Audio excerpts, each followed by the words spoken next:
Good afternoon. This is the regular meeting of the Santa Barbara City Council, June 2nd, 2026. Please join me in the Pledge of Allegiance.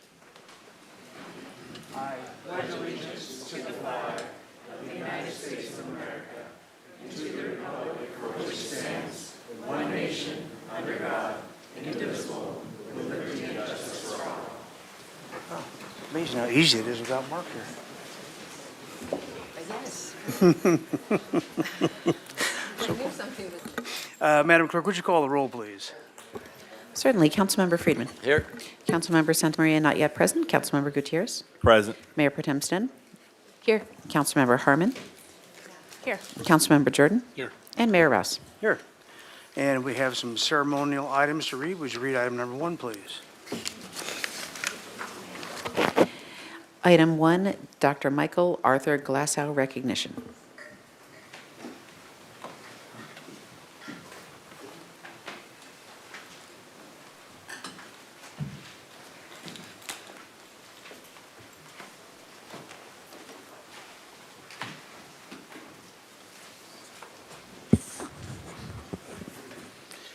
This is a certificate in memoriam presented in honor and fond memory of Dr. Michael Arthur Glassow. Whereas Dr. Michael Arthur Glassow dedicated his distinguished career to the advancement of archaeological scholarship with a particular focus on the prehistory and cultural heritage of Santa Barbara and the California Central Coast. And whereas for more than 35 years, Dr. Glassow served as the City of Santa Barbara Archaeological Advisory Member to the Historic Landmarks Commission, generously volunteering his time and expertise in service to the community. And whereas in this role, Dr. Glassow provided expert guidance on the identification, evaluation, and protection of archaeological resources, ensuring adherence to cultural resource laws and advancing best practices in cultural resource stewardship. And whereas his expertise and recommendations have informed city-making decisions, environmental review supported the integration of cultural resource protection within the public policy and land use planning. And whereas Dr. Glassow worked collaboratively with city staff, historical landmarks commissioners, professional archaeologists, project applicants, and local Chumash tribal representatives to promote respectful, informed, and ethical approaches to the treatment of archaeological and tribal cultural resources. And whereas Dr. Glassow's decades of service, combined with his extensive body of published work, have had a lasting impact on the preservation of Santa Barbara's cultural heritage and have helped elevate the city of Santa Barbara as a leader in archaeological resource protection. And whereas Dr. Glassow's legacy reflects a lifelong commitment to cultural preservation, education, and public service, exemplified by his extraordinary volunteer contributions to the city of Santa Barbara. Now, therefore, I, Randy Rouse, as the mayor of the city of Santa Barbara, do hereby proclaim our deep appreciation for his outstanding contributions to archaeology and cultural resource stewardship, and appreciation for his enduring impact on the community. Does anybody here would like to come and receive this for Dr. Glassow? Or would you like to say a few words? Well, I am deeply moved that the city would make this honor for my late husband, Mike. And I know we have a lot of people here. I don't know if they would stand up and say hooray for Mike.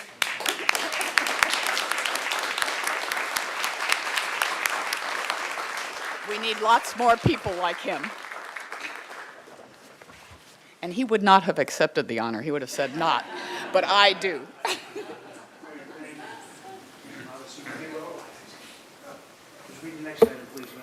Yes, item 2, National Pollinator Week.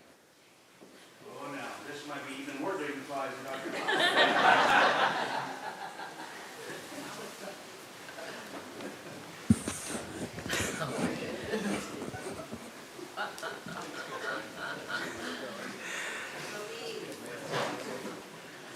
Welcome to our hive.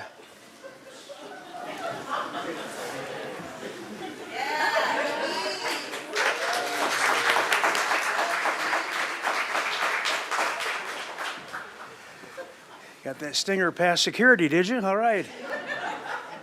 National Pollinator Week, June 22nd through 28th, 2026.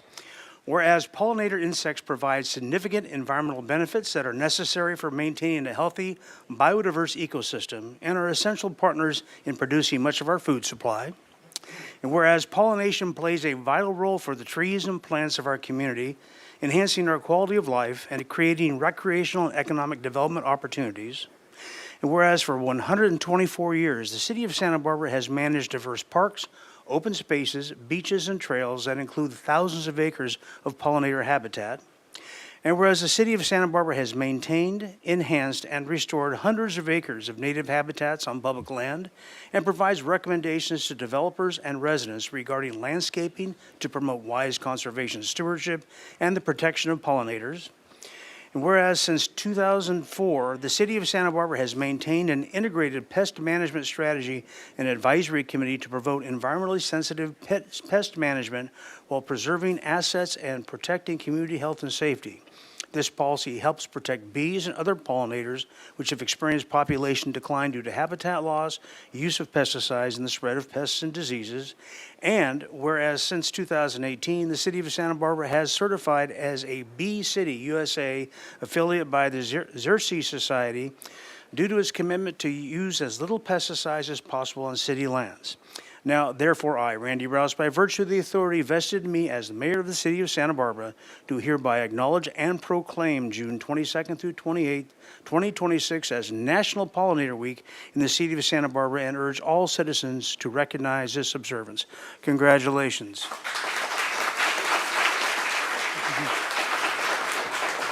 Would you like to take a little buzz in the mic?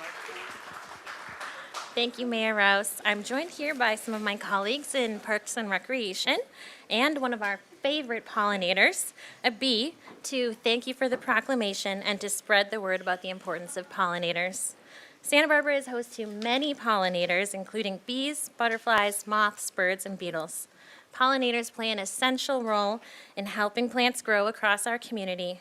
In Parks and Recreation, we take steps every day to encourage a strong environment for pollinators through our robust integrated pest management policy, through habitat restoration projects in our parks and open spaces, and through partnerships with regional partners who are also advancing initiatives to improve local habitat for pollinators. We hope everyone here is encouraged to take steps to help our local pollinators as well. Small steps include planting native plants, volunteering to help maintain habitat restoration projects, and avoiding use of pesticides in your yards and landscapes. So thank you very much.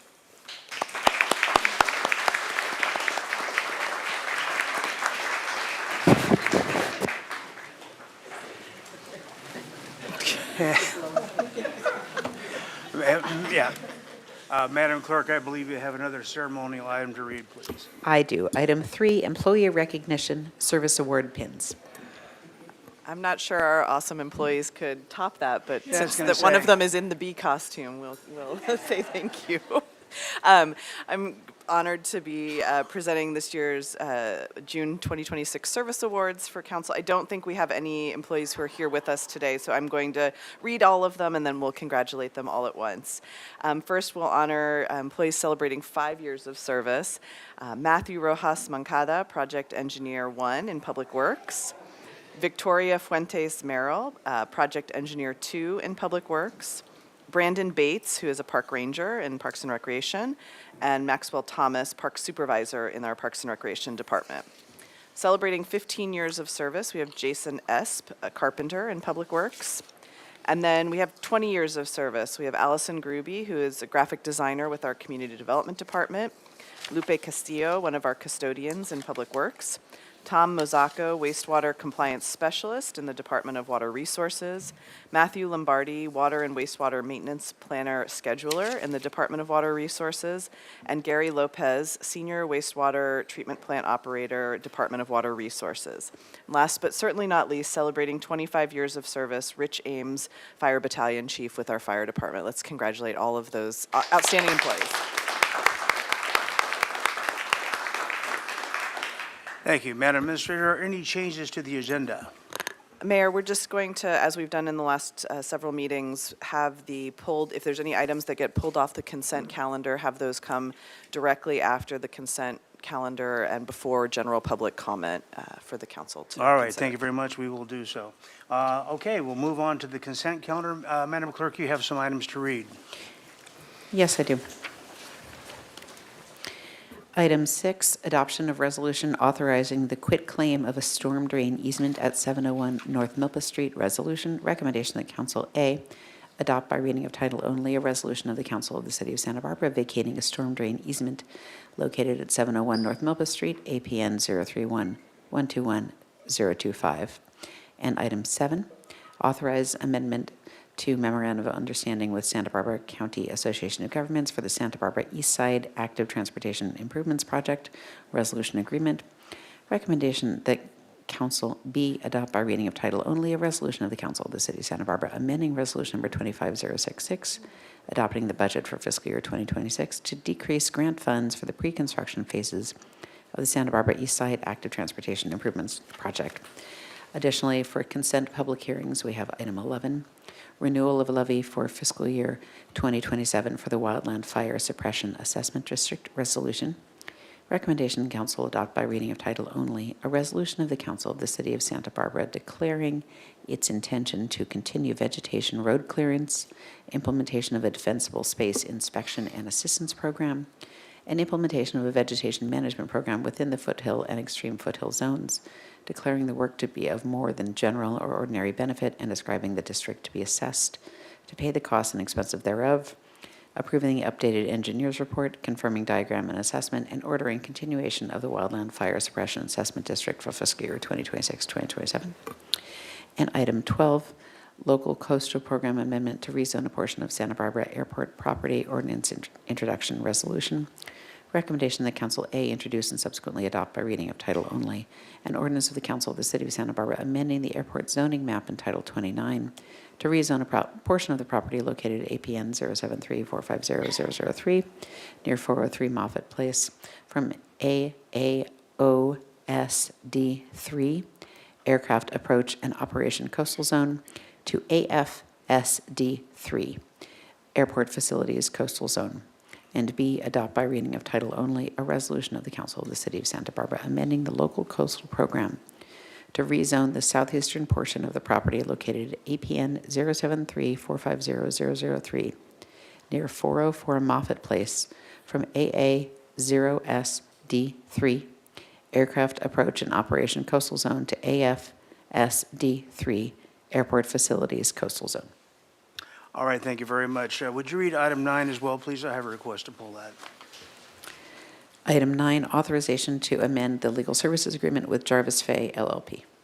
Thank you very much. Are there any items that need to be pulled by a council member for either comment or separate vote? Besides item 9, which has also been Mr. Friedman. Okay, with that, I will entertain a motion on items 1 through 10, absent item 9. And then the other two are going to be consent to public hearings. So motion on 1 through 10, absent item 9. So moved. Moved by Harmon, Second. second by Santa Maria. Very good. May we have the vote, please? Yes, this is a motion by Councilmember Harmon, seconded by Councilmember Santa Maria for staff recommendations for item 1 through 10, accepting items 9. Please go ahead and vote.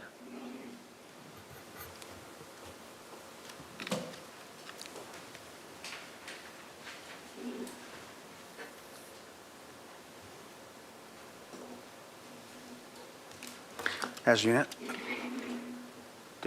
Was up and then down. You got it passed unanimously? Unanimously. Thank you very much. Okay, very good. With that, we will open the consent public hearing on item 11, which has already been read into the record. Are there any comments or discussion on item 11? With that, I'll entertain a motion on item 11. So moved. Moved by Friedman. Second by Jordan.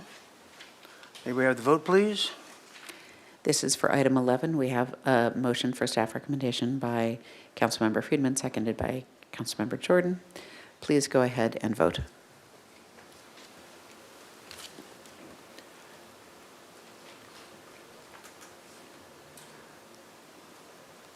Passed unanimously. Thank you very much. With that, we will close item 11 and open item 12 for consent public hearing. Any comment or discussion on item 12? If not, may I have a motion for item 12? So moved. Moved by Friedman, second by Harmon. May we have the vote, please? This is for item 12, a motion by Councilmember Friedman, seconded by Councilmember Harmon for the staff recommendation. Please go ahead and vote.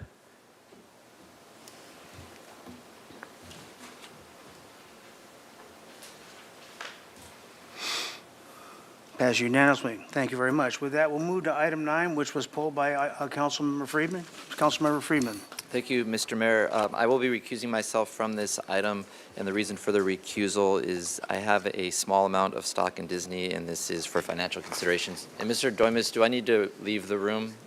In the past I have, but It's your decision if you feel comfortable to. It's an uncontested item on the agenda. As long as you don't participate and deliberate or influence or make any comment and vote, you're fine on that. so I'll just stay here and I'll recuse myself from the item. Very good. And then with that, may I, if there's any further discussion, please do it now. If not, I will entertain a motion on item 9. Moved by Sneddon. Second. Second by Santa Maria. May we have the vote, please? And this is a motion by Mayor Pro Tem Sneddon, seconded by Councilmember Santa Maria for the recommended action for item 9. And Mr. Friedman, you can note abstain.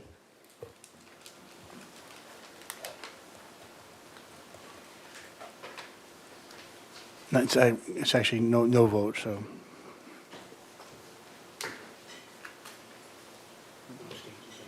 Or just a no? Okay, then we will have to do a roll call, if not, because the electronics won't let us. Okay. The machine age is demanding we do a roll call vote. Okay, very good. Okay, and this is for the motion as just described for item 9. Okay, so Councilmember Freeman will be recused. Councilmember Santa Maria. Yes. Councilmember Gutierrez. Yes. Mayor Pro Tem Sneddon. Yes. Councilmember Harmon. Yes. Councilmember Jordan. Yes. And Mayor Ross. Aye. Okay, very good. Passes unanimously with Mr. Friedman not participating. With that, we will close the consent calendar and move on to general public comment. We'll have 3 minutes at the dais for anything that is not on today's agenda, but within the purview of this body. We'll start out with Joanne Olenek. 3 minutes, please. Good afternoon, Mayor Rouse and council members. My name is Joanne Olenek, and I'm here to speak against Measure A 2026. But I first want to talk about deception, your deception. In every article concerning the referendum, each time a city official speaks out in the media concerning this issue, the only discussion is about affordable housing. While the public is being told the measure is desperately needed to build affordable housing, the proposed housing in the former Macy's building at the Paseo Nuevo is dead. Instead, the city is behind closed doors negotiating a deal with Yardi Systems to move 600 corporate office employees into that space. This is, that's an item that's coming up on the next agenda, so this is not for general public comment. This is about A 2026. I'm sorry? Just Honorable Mayor, you can let her proceed because she did say this is part of the measure, and she's giving examples of why. Okay, she so feels- just refrain from using that. Well, she can include it and just let her. I would let her just finish her. All right, thank you, Thank you, Mr. Mr. Attorney. Go right Doimans. ahead. Please explain to me how erasing a housing plan to hand a massive downtown footprint over to a multi-billion-dollar private corporation accomplishes anything for public housing. Lately, city officials have intentionally misled readers with the promise of housing being part of the Yardi project, but it's not. Council was seemingly in love with the concept of building affordable housing in the former Macy's building as late as August of last year, when Councilmember Friedman boasted that the city would be getting 80 units of restricted housing out of a total of 310 units. Now there are none. In fact, things are so bad for the city that the city is going to sell the very land that the building sits on, land that we as taxpayers purchased and paid to maintain. Sure, there is housing proposed in the former Nordstrom building, but it seems that your May 5th vote will allow the developer to pay a cheap $50 per square foot in lieu fee to buy their way out of building actual affordable units. Yardi locating its offices downtown may be good for the city, but the representatives of the city have been irresponsible in confusing these issues. Cloaking your actions in affordable housing is misleading the voters. Your claim it is about housing, yet you won't explain how stripping our right to a referendum helps build a single home. It's because it doesn't. Vote no on Measure A 2026. Thank you. All right. Next speaker is Jenna Garver.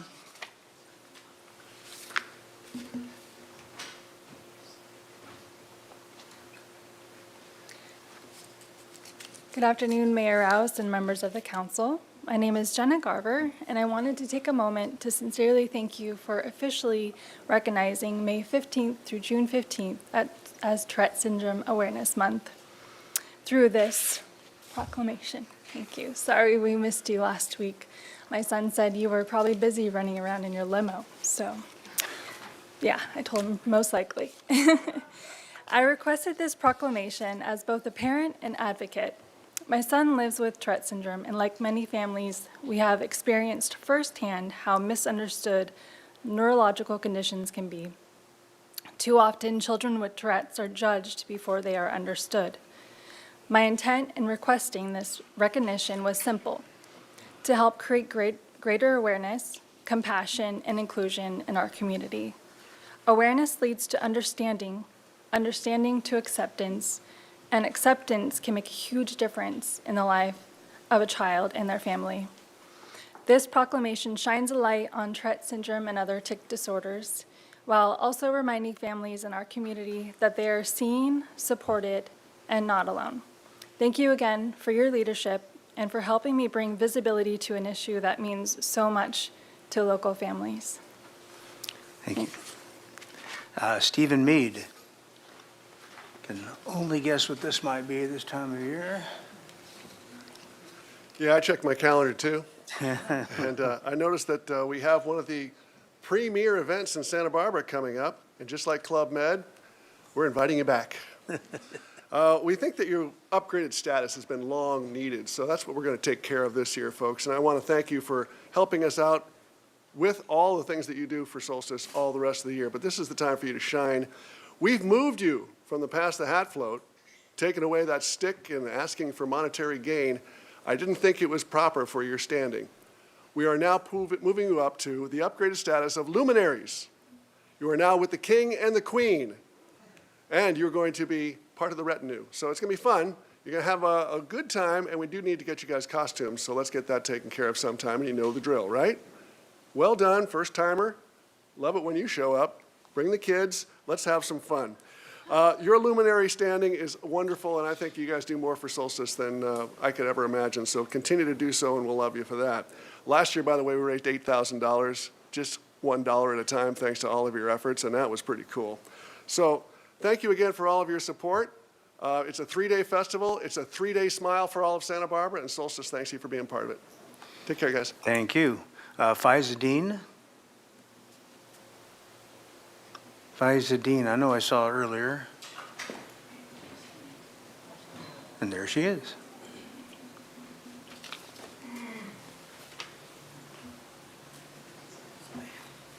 Hi, how are you? Hi, everybody. Hi, I'm Faiza Dean. I'm coming here. Sorry I missed Mayor and Council, City Council last week. I'm here to talk about some new experiences. You know, I've been in hardship, but I want to focus about some things that I want everyone to be concerned about.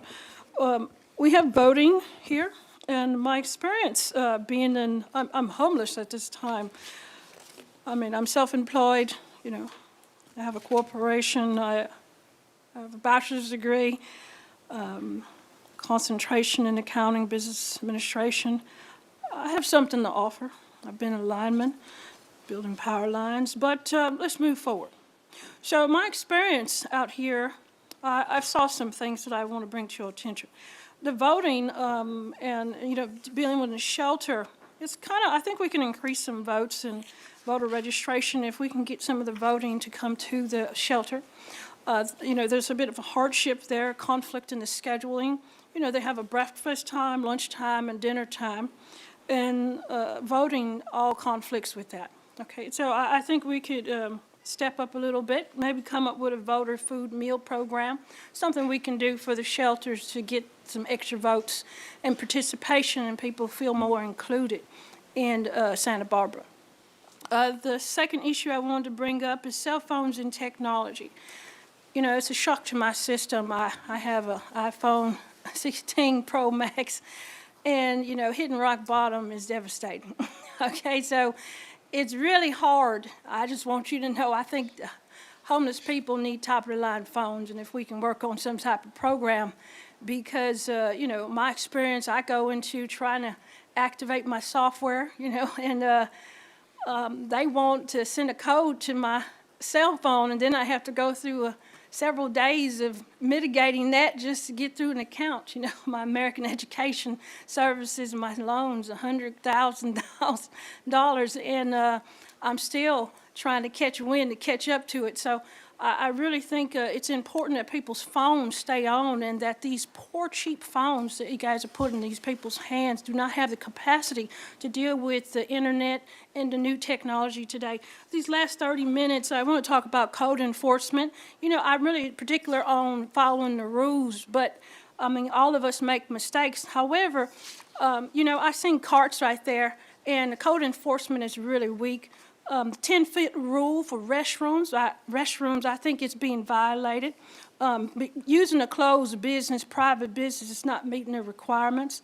And I also, I'll end that for today. Thank you. Thank you. All right, very good. And are there any public commenters online for general public comment, Madam Clerk? No, Mr. Mayor. Okay, very good. We will move on to the next item, please. Would you read that into the record?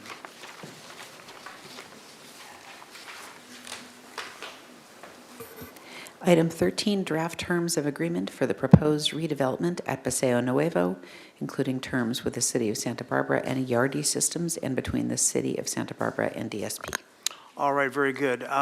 We have a fair amount of speaker slips turned in already, so I'm going to ask that any speaker slips or hands online to be raised for speaking in the next 10 minutes, so 20 of 3 will be the cutoff time for new speaker slips or hands raised online. And with that, we'll go to the staff report. Ms. Harris. Actually, Mayor, I'm going to kick it off Or today. Ms. McAdoo. Oh, Thank you. You get to do it, I guess. Appreciate that. Really happy to be here today to share the draft terms of a new agreement for the Paseo Nuevo redevelopment that we've been talking about for a long time here in Santa Barbara. So next slide. So what we'll do today is hear a presentation on the negotiated framework for the agreements that would implement the Paseo Nuevo redevelopment project and the associated community benefits. And then hopefully our recommendation is that the council will direct staff to return with the formal agreements and other agreements related to the transaction for approval on June 16th. I just wanted to step back and take a little bit of context. We're here today following the last conversation we had with the City Council about Paseo Nuevo last December 2025. And after that council meeting, it was clear that that wasn't the project the council or the community supported. And following that December meeting, the Yardi Systems team approached the Paseo Propco Alliance Bernstein team, who owns the Macy's building and the inline retail shops at Paseo Nuevo. They expressed an interest in purchasing the Macy's building for conversion to their global headquarters site. This then launched a series of discussions and negotiations with staff that have gotten us to this point. It's been an absolute pleasure to work with the team at Yardi Systems to bring this deal together for council consideration. We also heard the message from council loud and clear in December that all interested parties to the transaction needed to be at the table and in alignment. We're also excited to present the deal terms for the former Nordstrom building being developed by DSP Partners that will be known as 817 State. And I'm personally very enthusiastic about what this collective project brings to the city in terms of revitalization, investment, and public benefits, and we will walk through more of that today. So just a little bit of background. Actually, go back a slide, please. Thank you. Just wanted to share here what we'll be talking about. Tess, Ms. Harris, and I will be going through these elements of the presentation. And then Kevin Yardi from Yardi Systems will share some comments about their proposal. And then Beth Collins, who is representing DSP Partners, will present the 817 state proposal. I wanted to first sincerely thank the incredible teams at all of the involved groups for their outstanding work getting us to this place. It has been a lot of hard work to figure out how to put this deal together. And I just want to take a moment to thank the city team, Tess Harris in my office, John Doimus and Dan Henschke in the city attorney's office, Allison DeBusk in community development, and then our consultant, Patricia Flynn from the Maxima Group, who is here with us. So then I'm going to jump right into just a little bit of background. I know the council is very familiar with some of this, but this is more for the public's benefit, for those who have not been a part of these conversations or understand kind of how we got here and where we are. So the city's redevelopment agency was formed in 1968, and it was a public entity that throughout the state of California, they were authorized to work with to work as a local government through the local government to eliminate urban blight through revitalization projects. And in the 1980s, our Santa Barbara Redevelopment Agency initiated the revitalization through the development of the Paseo Nuevo Mall. So this shopping mall concept came about in the late 80s, as I mentioned. The city's redevelopment agency did subsidize construction of the Paseo Nuevo Shopping Center by paying for land assembly and constructing city parking lots 2 and 10. And then a private developer financed and constructed the mall and the mall's parking structure, which we call Lot 1, which is underneath the current buildings. A 75-year ground lease was originated in 1989 with the redevelopment agency for the mall, the Macy's building, and the former Nordstrom's building, and the Paseo Nuevo Mall opened in 1990. So in 2010, 2011, the state of California dissolved all redevelopment agencies in the state. And as part of that dissolution action here, the Paseo Nuevo property and the ground leases transferred to the city from the former redevelopment agency. At that point, the terms of the leases became subject to the city's charter, and which only allows 50-year leases which cannot be extended. So the current leases for the buildings on the Paseo Nuevo site all expire in 2065, which is 39 years from now.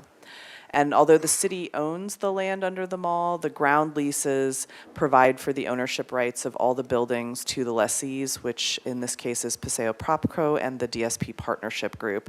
And so the city actually has no control over the buildings or what happens with those buildings other than what is contained in what we call the reciprocal easement agreement, which controls the uses on the site along with the city's zoning. So from the start, the Paseo Nuevo Mall was not a financially viable development that generated a lot of benefit to either the developer or the city. The developer's leasehold interest sold very shortly after the mall opened at a loss. The city has never received any annual lease revenue from the ground lease.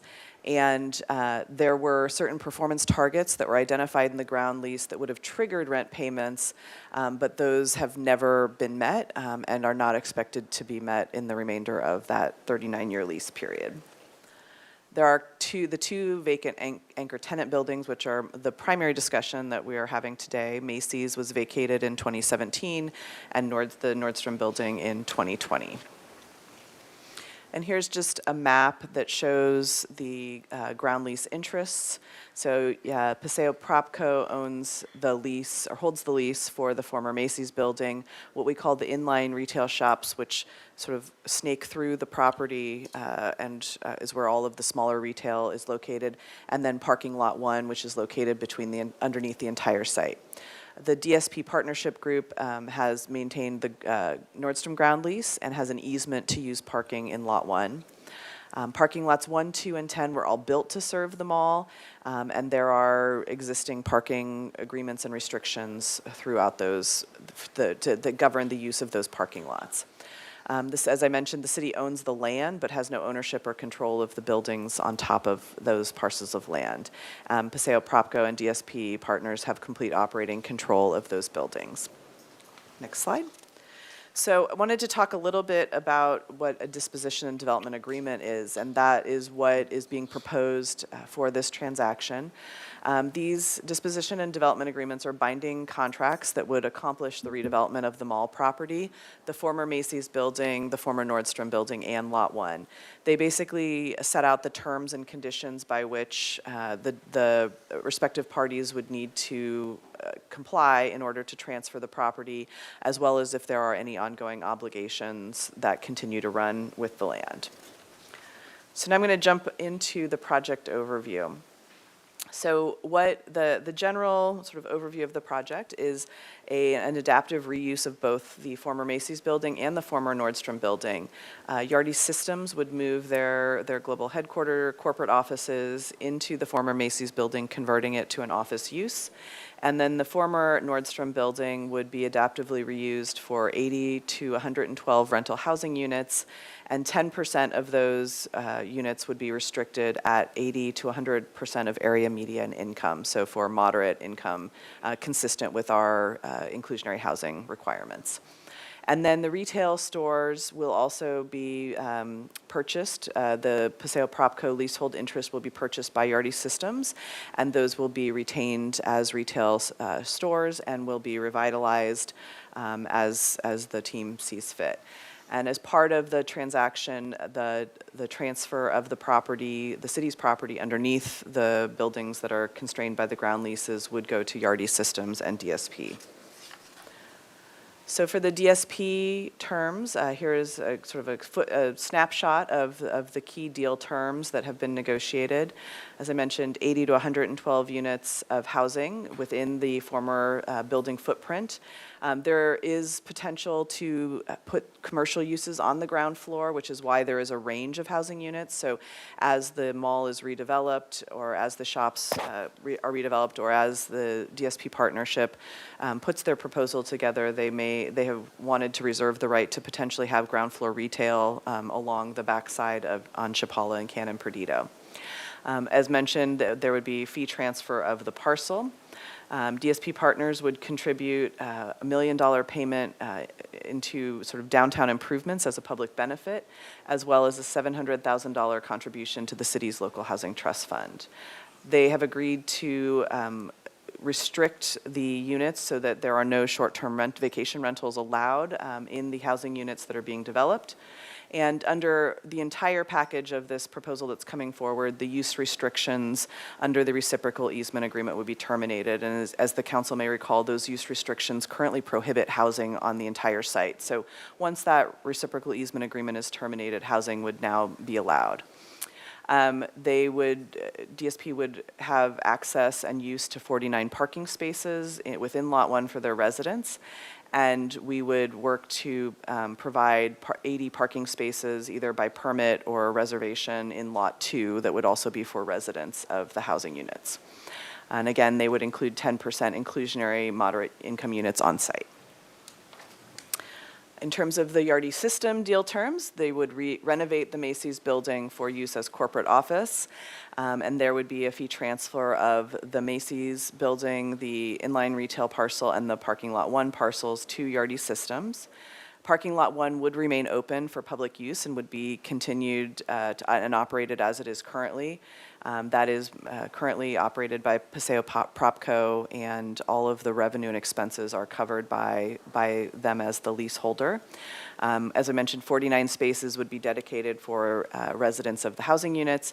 There would be 115 spaces dedicated to employees of Yardi Systems, and then 392 public spaces available, and Yardi Systems would own and operate the lot under this agreement. We would also work to provide 250 parking permits between Lot 2 and Lot 10 for Yardi Systems use for employees, visitors, or other patrons of their offices. Mentioned previously the use restrictions being terminated. The city will continue to manage trash removal at the Paseo Nuevo site. There will be a $5 million public benefit contribution to the local housing trust fund and a $700,000 public benefit contribution to the downtown parking fund.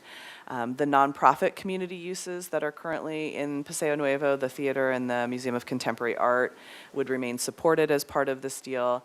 And then Paseo Propco LLC's involvement in the property would be extinguished upon close of escrow. I'm going to turn it over to Ms. Harris, who is going to talk a little bit about some of the public benefits we anticipate from the project. Great, thank you, Ms. McAdoo. So talking through the public benefits, there are 2 direct contributions that would go straight to downtown. DSP's $1 million is earmarked for downtown improvements, which can fund early catalytic actions from the State Street Master Plan, assuming it's adopted. And Yardy Systems, $700,000 contribution would go to the downtown parking fund for the maintenance of our parking structures, which is certainly needed. There's also a major benefit for housing. Yardy Systems, $5 million, and DSP's $700,000 together put $5.7 million into our local housing trust fund, which is a significant contribution. Based on the city's recent subsidy experience, that contribution could help create between 100 and 200 affordable homes at 80% of area median income or below, somewhere in the downtown. And since these dollars are unrestricted, they also do something that most housing money simply can't do, which is they let us reach workforce households, meaning teachers and nurses and people that might earn a little bit more than what our affordable threshold at below 80% AMI is, but that also normally fall through the cracks because their incomes are too high to qualify for a subsidy, which is that missing middle that we often talk about. So you could count the housing units for this project twice, meaning 80 to 112 homes that would be built on site at Nordstrom's, plus an additional 100 to 200 units that this fund could leverage across downtown. Then there's the spending that also follows the people that will be downtown. New residents and Yardy employees are estimated to generate $3 to $4 million a year in retail spending downtown. Yardy Systems year-round visitors, meaning clients and partners that come in for meetings, add about $1.5 million in hotel spending. With that, you have roughly $5 million in new annual spending that would be flowing into downtown businesses. There's economic literature on local spending. Every dollar spent at a local business recirculates. It generates multiple additional dollars for every dollar in the community, and it has a significant ripple effect. Additional public benefits, that the activity converts into real recurring money for the city. So we estimate about $180,000 a year in additional transient occupancy tax, $95,000 in sales tax, $120,000 in the city's share of property tax, and $320,000 in parking permit revenue. It's more than $700,000 in new revenue that the city would have every year. Comparing that to where we are today is significant because today we are receiving $0. After 35 years of zero lease revenue, this block would start paying the city back in a permanent stance with over $700,000 annually. And we'd also see additional business gross receipts tax directly from Yardy Systems and indirectly from a busier downtown, plus assessment revenue. On the cost side, more activity could also mean more incremental needs like public safety, additional trash collection, and downtown cleaning and maintenance services. And those have been flagged so that they can be planned for as well. Before I jump into CEQA, I also want to mention that there's more than $100 million of private reinvestment for this project at the heart of State Street. That's roughly 1.5 to 2 times the entire public budget for the State Street Master Plan. And the city's contribution is the land for this project. The partners are taking on construction, leasing, and the market, and all of that shifts to private capital. We get that permanent new revenue that was just talked about, continued public parking, a revitalized downtown core, and it's a significant catalytic moment. This is what that moment could look like. Moving into CEQA, because this is an adaptive reuse project for the DSP side and would be reuse of the existing Macy's building for the Yardy Systems portion of the project. The environmental footprint is relatively light. The City Council's adopted a resolution that exempted the fee transfer from the Surplus Land Act, and the project is consistent with our general plan and zoning regulations. The work is modification of existing buildings, meaning interior changes and minor exterior work, including adding windows, for example, that would likely have no subsurface excavation or grading involved on the projects. The CEQA documentation or exemption findings will come back to you with the disposition and development agreements. And reuse downtown is its own environmental benefit. I want to highlight that as well. Renovating rather than demolishing and rebuilding a structure can typically avoid 50 to 75% of the embodied carbon of new construction. That number can increase as well. So being able to repurpose is also a critical factor for this project. Thank you, Tess. I just wanted to sort of close up and talk a little bit more about how this project revitalizes downtown. And really, I think what we're seeing is the influx of people into downtown. That is what we've been talking about as part of the State Street Master Plan, whether it's through housing, whether it's through revitalized commercial use. And I think, as Ms. Harris pointed out, the investment into the Local Housing Trust Fund is a multiplier effect to build additional housing. And so I think all of those really make this a transformative project for the downtown that can happen in a much faster and less impactful way. The adaptive reuse has serious environmental benefits and allows for the project to move relatively quickly. Again, $100 million of private reinvestment from Yardy Systems and the DSP Partnership Group, the significant new annual revenue for the city, and again, the construction and the risk shifts onto these private partnerships while we maintain the accessible public parking and our parking revenue increases through the additional permits. So after today's conversation with the council, we would return for approval of the disposition and development agreements, and the Yardy Systems Group would submit their formal land use and entitlement application after those were approved, if the council chooses to move forward. The DSP Partnership Group already has their adaptive reuse application in. It has received several rounds of review, but it cannot move forward until the overall deal structure has been completed and approved by council, as I mentioned, due to the restrictive covenants from the prior agreements. Both projects would be subject to design review and approval by the Historic Landmark Commission, and most excitedly, construction could start, in theory, in 2027. And so this, I think, we're just very excited to move forward, and I'm very excited to turn the presentation over to Kevin Yardy of Yardy Systems, who's going to share a little bit about why Yardy Systems approached Paseo Propco and how this came about and why it is important for them. Mr. Yardy. Thank you. Good afternoon, Mr. Mayor, City Council members, city staff. Just a great pleasure to be here this afternoon to talk more about the proposal to move Yardy Systems down into the Macy's building.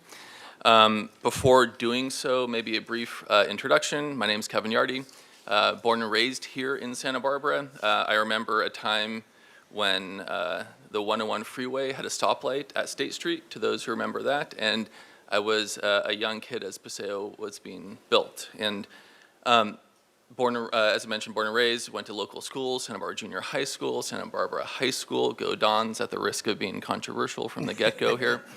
And really privileged to raise 4 young kids here in town. And I bring that up as a roundabout way of saying we are members of the community, I'm a member of the community, and we are approaching this project through hopefully a very similar lens to you all, which is what is best for the community.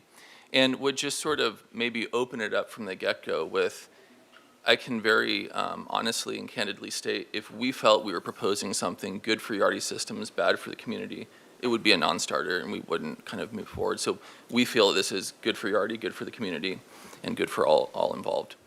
Before talking about the Paseo Nuevo project and how we think about our future there, if I can just sort of zoom out and rewind a little bit and maybe talk about the journey of Yardi Systems in Santa Barbara.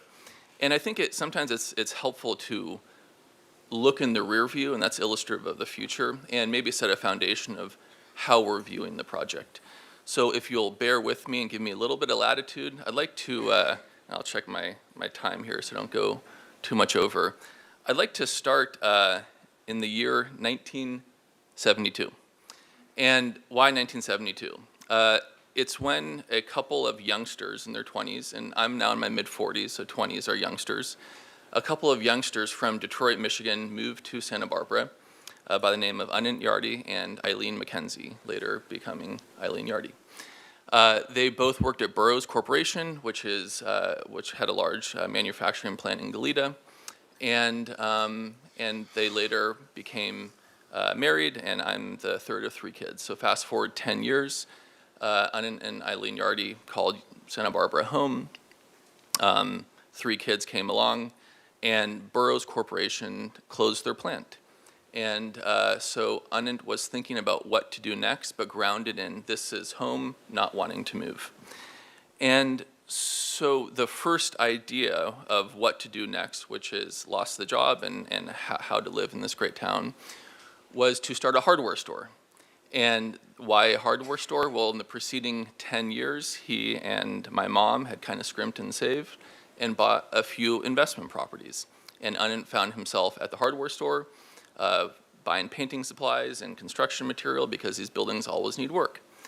And so he said to my mom, Eileen, let's open up a hardware store. And to her great prescience and very thankful, she said, that's a really bad idea. Please don't do that. And of course, Home Depot came along. And so the question is what to do next. Year's 1982, the Apple II computer just came out.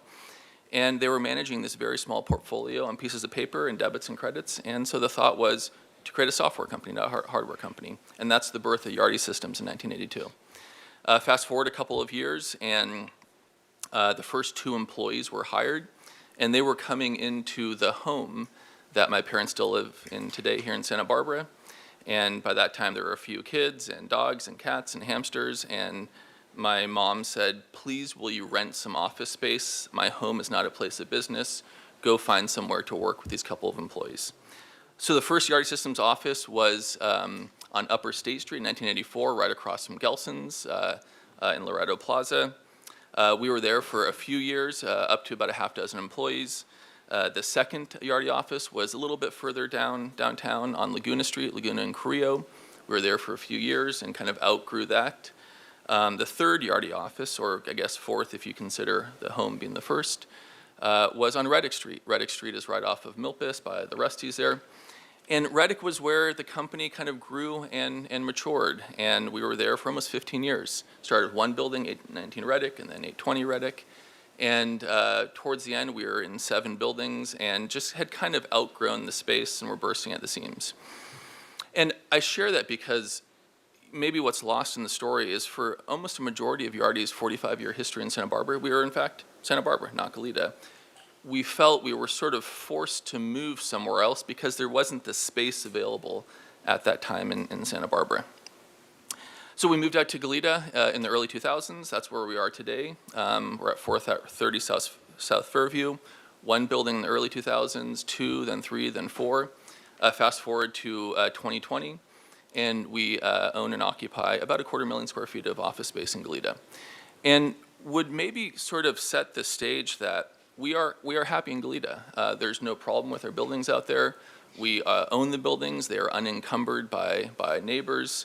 And Goleta has been a great home for us for the past 20-ish years.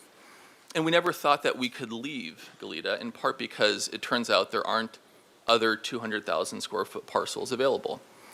Coming into the pandemic and kind of fast forwarding to what our space needs currently are, it's about half of that. And so we view our kind of future needs as about 100,000 square feet, which opens up the opportunity for other buildings here in town here, and maybe a segue to how we're thinking about the Macy's building. But before kind of talking about how we are thinking about the Paseo Nuevo project and relocating our headquarters, I think it's important to, or I would like the opportunity to share a little bit more about Yardi Systems. So we've been around for 45 years, started here in Santa Barbara. There has been a lot that's changed over the 40-ish years, but some things have remained the same. And one of the things that's remained the same is our guiding principles, which is to take care of clients, employees, and communities. When we say take care of clients, I won't bore you with who our clients are and what we do for them, but would share that we have long-term relationships with our customers. Our average customer has been with us about 15 years, and our retention rate of our customers is about 99.9%, and we're very proud of that. And there's a theme at Yardi in terms of long-term relationships. When we talk about take care of employees, we'd like to share how we think about that. 600 employees here in Santa Barbara. Average tenure is about 10 years with the company. When we say take care of employees, to give you some sense what that means to us, we cover 100% of healthcare premiums for all of our employees, which is a little bit rare today in the private sector, 85% for dependents. Best-in-class parental leave. We offer 12 weeks paid parental leave for primary caregiver, 3 weeks for secondary, profit sharing, tuition reimbursement. And we feel there's a long-term kind of investment in our employees. And our hope and belief is that investment lends itself to good outcomes for communities and for our customers. In our 45-year history of Yardi Systems, we have about 10,000 employees today. We have never had a reduction in force. You open up the newspaper, or I guess you open up your tablet and see layoffs across the tech sector. We have never had layoffs in 45 years, and we've told our employees, interestingly enough, there will be no layoffs because of AI. And that's sort of a unique thing, and I don't hear many other tech companies saying that. So we have long-term relationships with our employees, with our customers, and then we would like to sort of touch on communities briefly. We have always felt that doing right by our community is kind of one of our ethos, our North Star. We, in the 40-year history, have sort of privately given to communities and been a little bit more public in the last couple of years. In Santa Barbara, we support about 50 nonprofits to the tune of a few $1 million per year. Globally, that few million a year would be a minority of our global giving. Cuts across a few areas: underprivileged youth, education, the environment. Maybe just to touch on one, education, we have a program called Yardi Scholars. There's a couple of dozen scholarships at UCSB today where we fund a 4-year commitment to those first in their generation to go to university. We partner with 29 universities around the U.S. And currently have about 400 students in the Yardi Scholar programs, hoping to ramp up to 1,000. So you might say, what does this have to do with real estate in downtown Santa Barbara? But for us, it's approaching with a sense of humility and a sense of a sort of a long-term relationship. And so maybe to shift now into how we think about Paseo Nuevo project, and would sort of, again, reiterate, for us, it is focused on community outcomes, and it's a community-oriented perspective. And again, if we felt that this was only good for us and not good for others, we wouldn't consider pushing forward. So a little bit of fidelity on how we're thinking about the project. We would move our corporate headquarters into the Macy's building. Macy's building is about 135,000 square feet. Using adaptive reuse, that's been mentioned. We'd like to move in as quickly as possible. We don't envision there being a whole lot to do in terms of structural work. The second, third floor we feel would be sort of used for Yardi Systems employees. The first floor we'd like to use for ourselves to host events. We, as a global 10,000 person company, we have visitors with some frequency, and we'd like to lean into that in the future. So hosting conferences and seminars and events for not just our employees, but for our partners and clients. And we view the first floor of the Macy's as kind of a flexible orientation that can host conferences, not just for us, but made it available to the community as well. And we'd like to extend to nonprofits the ability to use that first floor of Macy's for convening, and there's a history of the company sort of facilitating that. Would also like to mention we have an office in Oxnard, about 400 employees there. Most Yardi employees who live south of Carp would be based out of our Oxnard office. We opened up the office to reduce commute times, and I think we're sensitive to commute times for our employees, but also sensitive to the strain of commute on communities.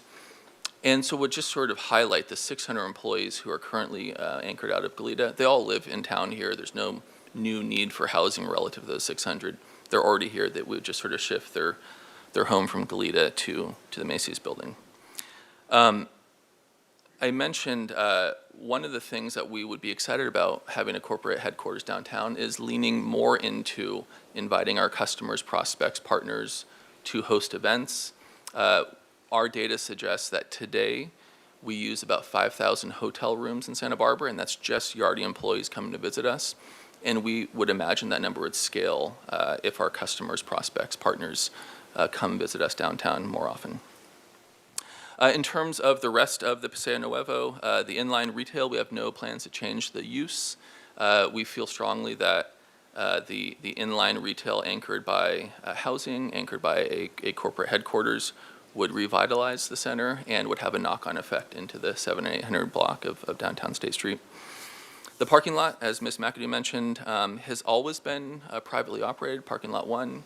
I must admit, prior to a year ago, I didn't realize parking lot 1 was different than 2, 3, 4, 5, 6, 7, 8, 9, 10. It looks the same and operates the same, but it's always been privately operated. We're committed to keeping it open to the public, much like today, at the same rules, rates, regulations consistent with our downtown parking lots. As we kind of go into the mall there, the theater and the museum, we're committed to keeping open and in a use case very similar to today. And as Ms. McAdoo mentioned, we feel that our investment into the center would be in excess of $100 million to revitalize the Macy's building, the inline, and it's a sort of a huge commitment and investment from our side. Would like to close with a few thoughts. First, there's a 45-year track record of Yardi Systems in Santa Barbara focused on community-oriented outcomes, and would hope that there's a sense that as we look to the future, that there would be the next 45 years and beyond a same focus on the community and outcomes for the community and not what's best for ourselves. Would also like to acknowledge that over the past weeks and months, it has been great to work with our DSP partners and city staff, and I'd be remiss not to acknowledge city staff. City staff has donated weekends, holidays, and evenings to get us to this point today. This is a little bit of a complex jigsaw puzzle, and we feel the kind of pieces are in place right now. And we feel good about what is being presented, and would also caution the extent to which we are always open to feedback, but the extent to which we start changing the puzzle pieces causes sort of a knock-on effect in complexity.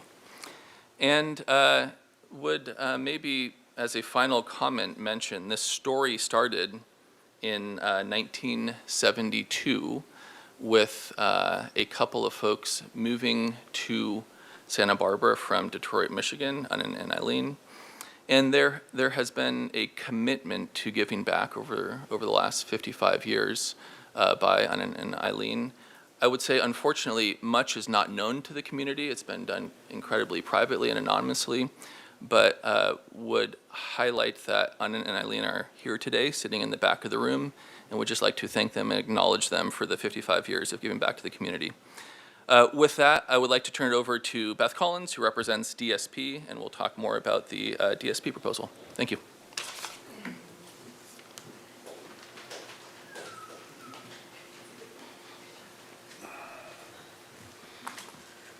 Sorry, I almost knocked you over. Okay, we have the PowerPoint. Mayor, council members, really happy to be here today. I'm Beth Collins from Brownstein, representing the DSP partnership, the owners of 817 State. Ironically, the building is at the intersection of Chapala and Canyon Perdido, but that is the address. Don't ask me why.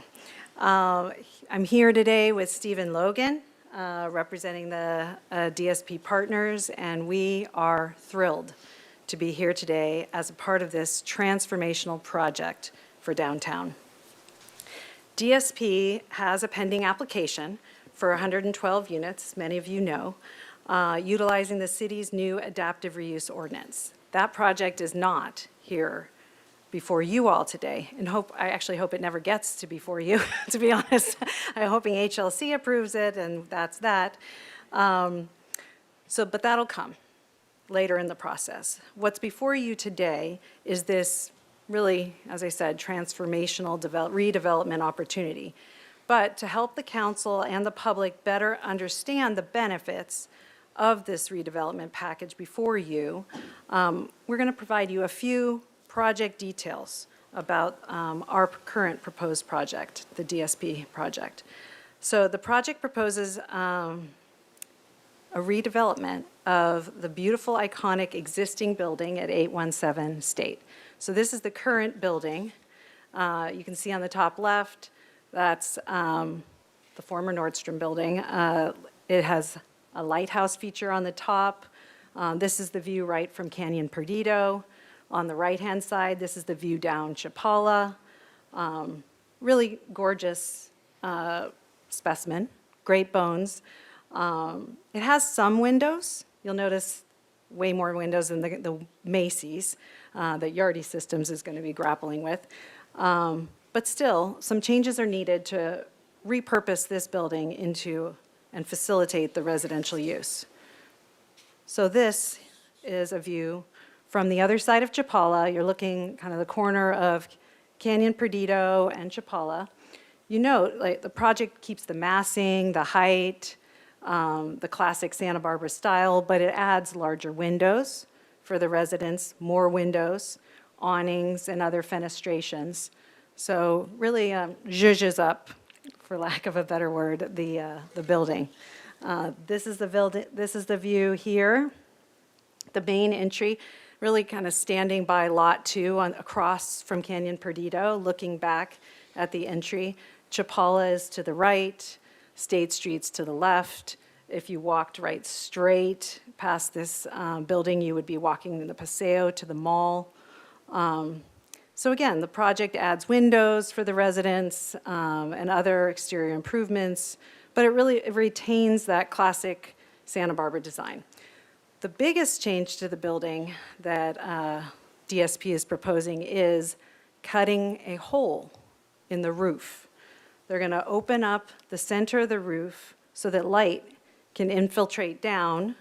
So this is a view into the new courtyard that will be created when you cut open this building. And this is one of the challenges of adaptive reuse projects, right? Especially when you're converting a big retail space into residential. But this has the benefits of creating windows and light and patio features for the residents, as well as a courtyard at the center of the building. So here, just to give you a little bit more flavor, this is the first floor site plan. You can see the courtyard here. You see the letters NAP, that means not apart. So at the top there, not apart, that's actually part of the Yardy retail. And I highlight that because it does highlight the complexity of this deal. It's a really, puzzle was a very good metaphor. We're very close neighbors here, right? We're sharing walls, we're sharing foundations. And so when you're untangling this type of a development, it's very complicated. So the residential project, you'll see there's a little bit of commercial space, but as proposed, the current 112-unit project has a number of housing units on the first floor. The whole project has micro units, studio units, 1-bedroom, 2-bedroom, ranging in size from 450 square feet to over 1,200. There's parking proposed below, as well as across the street. Right when you walk that crosswalk there, you end up in Lot 2. And we're working with the city as part of this puzzle to have parking for the residents over in Lot 2. So as staff talked about, we're aiming for entitlement this year, construction in 2027. So finally, just wrapping up, as a resident of the city, as a downtown business owner, my firm has offices just on 1020 State Street. My office opens up actually out to State Street. I'm really excited about this project. It's a really great opportunity for our town. As a land use attorney and a real estate attorney, I understand how the city got here, how we ended up with a defunct mall where we're getting no income, where there's really no end in sight unless we unravel this very complicated web that was built many decades ago. It's been lying dormant, it's really dragging down State Street and this whole corridor. So with that, I am so excited for this transformation and what it's going to bring to us. With this council's leadership, with I was almost called you Supervisor McAdoo, wow. No, City Administrator McAdoo's leadership, with staff, we now have a unified solution to this really complex and intertwined property and a path forward with at its core adaptive reuse. And what does that mean?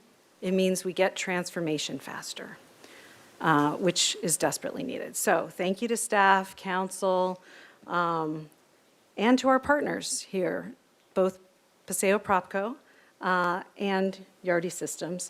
We've been slogging it out here, talking extensively, and we've landed here with a package that we're now presenting to you, and we hope you are as excited as we are. So I'm here with Stephen Logan. If you have any questions, thank you. All right, thanks very much. Ms. McAdoo, is there further presentation? No, that is our presentation. I would recommend that we, as we've done with some of the other items, we'd go to public comment first and then answer council questions and comments after public comment. Thank you. We'll do that. We have a number of speakers. We're still going to go with the 3 minutes because of this the very sustainable interest in this project. I'm going to call a name and then call the name right behind it, the person on deck, so we can kind of expedite this. And you do not have to take all 3 minutes if you really don't need to. And with that, we'll start with Lisa Sands, followed by Brent Baldwin. Good afternoon, Council. Thank you so much for listening to all of us and these very interesting prospects. I am very happy that they're entertaining housing for this site, but I'm confused. Why? Because who's going to afford to live in these units? Nowhere is affordable housing even considered. Nowhere is poverty housing considered. Poverty is $30K a year. Affordable, which is often termed as low income, is $62K. We have a big housing problem, not for people that can afford $10,000 in rent or $5,000 for a one-bedroom. We have a housing problem because of the inequity that is going on in this country and in this town, and we are not addressing this. We must house the people that don't have a lot of money and develop this accordingly to the needs of the people that work here. For example, I have talked to 5 nurses, and I asked them, how much money do you make? And they go, well, $32,000 if entry, $45,000 if I'm in ICU, etc. Nowhere does that even come up to, quote, low income. So I also am disturbed why the city possesses a pearl piece of property in the middle, the heart, and you give it away. Why can't you own it, as you do, and give it to the housing authority or some other vehicle that develops it for total housing in poverty, which is $30K, up to $62K. That's where the crux of the people that need housing are. Another problem I have is I have sat in the meetings about Paseo for a long time. You guys remember me. I don't understand what came about when the developer that owns the lease on Macy's and threatened this council with an NDA when they gave the proposal, and threatened that proposal of leaving that building fallow if the council did not agree. Sorry, I have to just finish this. Thank you. If the council did not agree to their proposal of a 7-story building, yada, yada, yada, at market rate. Hey. And That's time. We have a lot of speakers. so I just encourage you to really, I think we need to go back to the drawing board. Okay, that's that time. And I Thank really you. appreciate you. Brent Baldwin, followed Thank by you. Ryan Heap-Mai.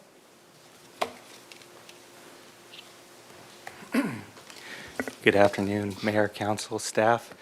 My name is Brent Baldwin. I'm a resident here of Santa Barbara. I'm here, my wife and I both live on the Mesa, and we have a great interest in this downtown redevelopment. I'm here to speak in favor of this project. I too remember the stoplights on the 101.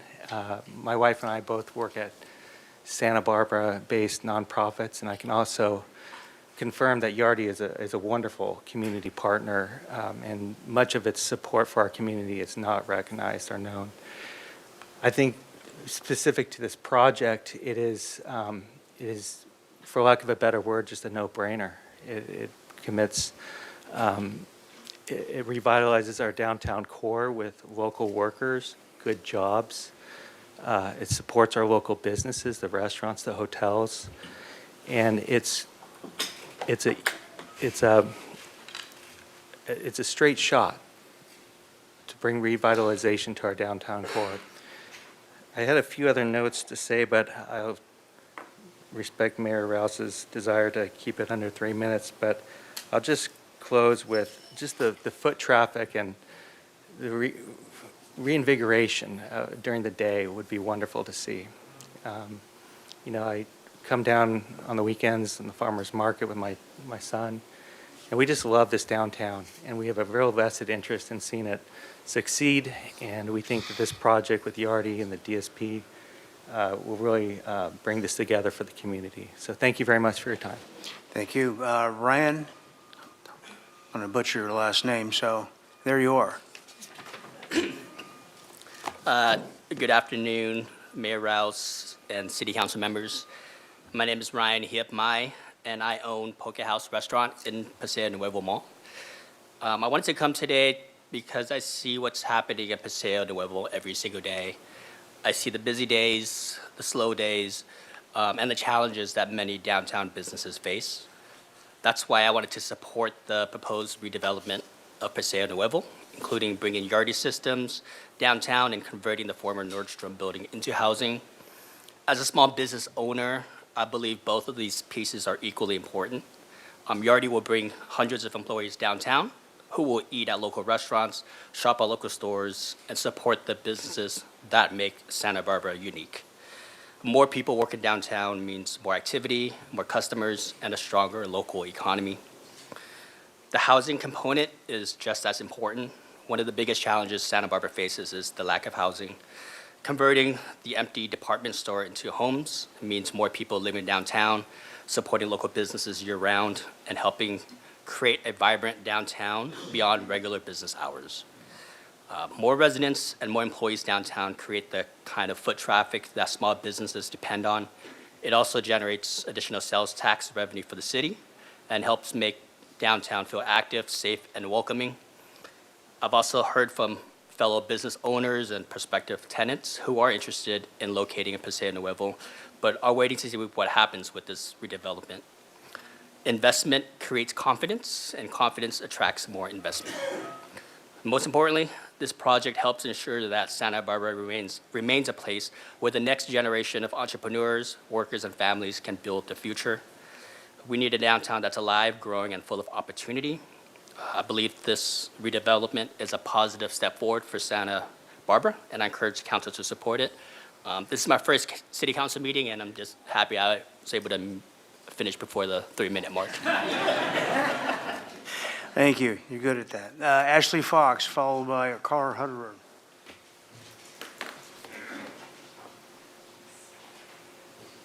Cheese first, Carl. Carl, Mr. Mayor, cheese first. I'm It's sorry. Ashley, then you.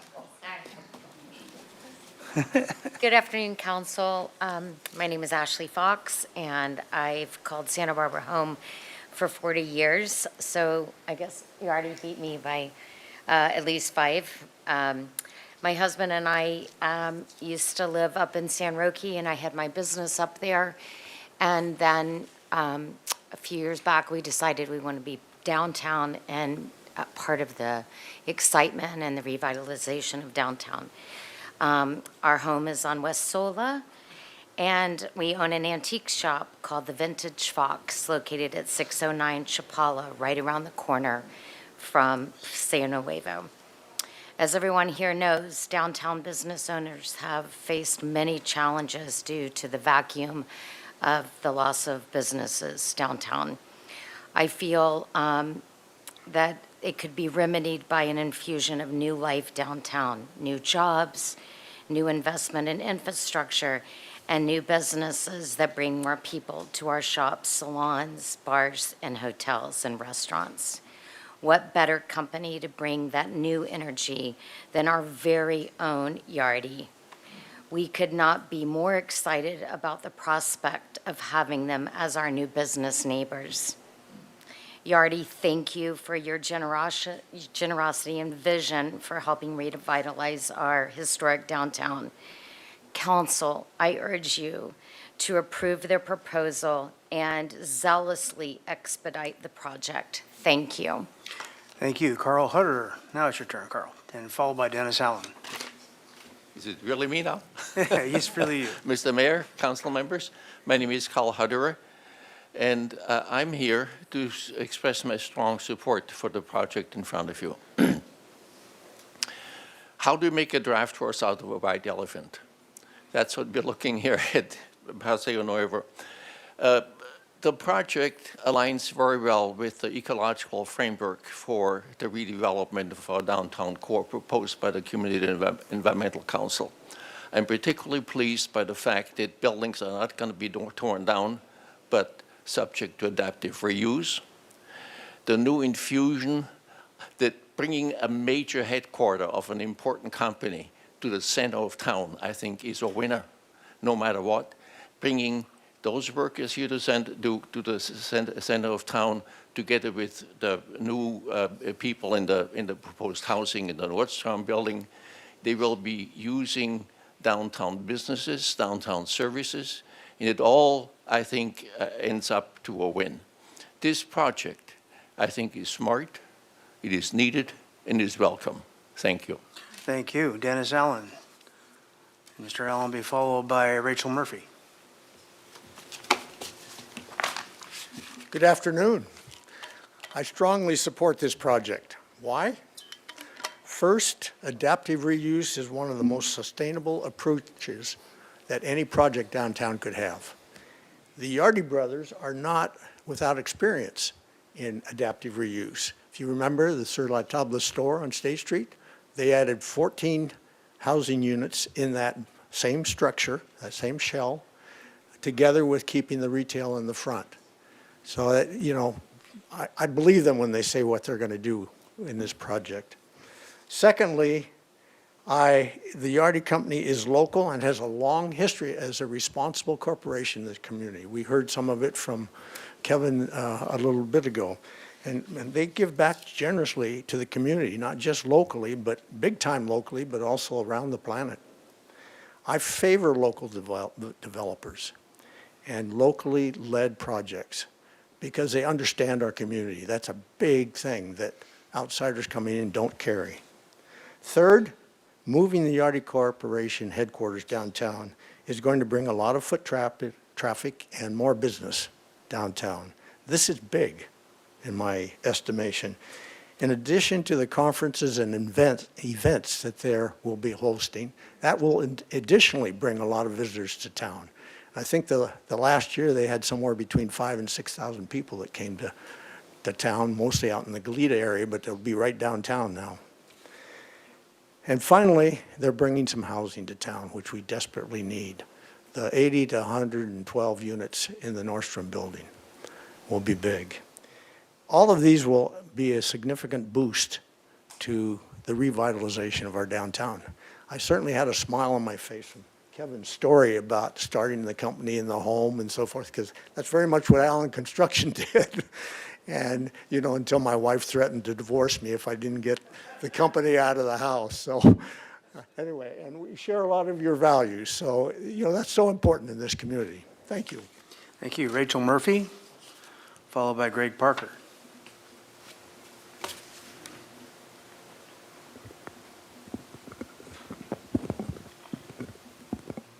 Good afternoon, Mayor Rouse and Santa Barbara City Council members. My name is Rachel Murphy, and I am a lifelong Santa Barbara resident, and I am here to represent the Santa Barbara South Coast Chamber of Commerce as their public policy coordinator. The Chamber respectfully urges the Council to approve the draft terms of agreement between the City and Yardy Systems for the transformation of the former Macy's building into the company's corporate offices.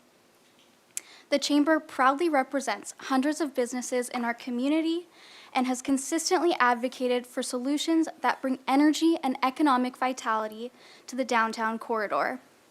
With the Macy's building standing vacant for years, the agreement with Yardy Systems is an excellent way to breathe new life into the heart of downtown Santa Barbara. By changing underutilized properties into productive assets, this agreement brings year-round foot traffic through hundreds of new employees from Yardy and needed property and sales tax revenue. This major private sector investment from Yardy Systems also signals confidence and certainty in downtown Santa Barbara's future. Outside of the clear economic benefits for Paseo Nuevo, the agreement will significantly benefit the broader community through Yardy's donations to the city's local housing trust fund and downtown parking fund. The Chamber is so excited to see a significant investment in downtown being led by a local employer that has demonstrated a strong commitment to the Santa Barbara South Coast region. This agreement, which balances and reinvigorates downtown through employment, housing, and business activity, is a clear win for the city. Thank you. Thank you. Greg Parker, followed by Dan Fontaine. Good afternoon, Mayor Rouse, members of the City Council, City staff. Greg Parker from Investec. We own, and our Investec and its affiliates own about 300,000 square feet in the immediate vicinity of Paseo Nuevo. That's about as big as both of these two buildings combined, and we fully support this project.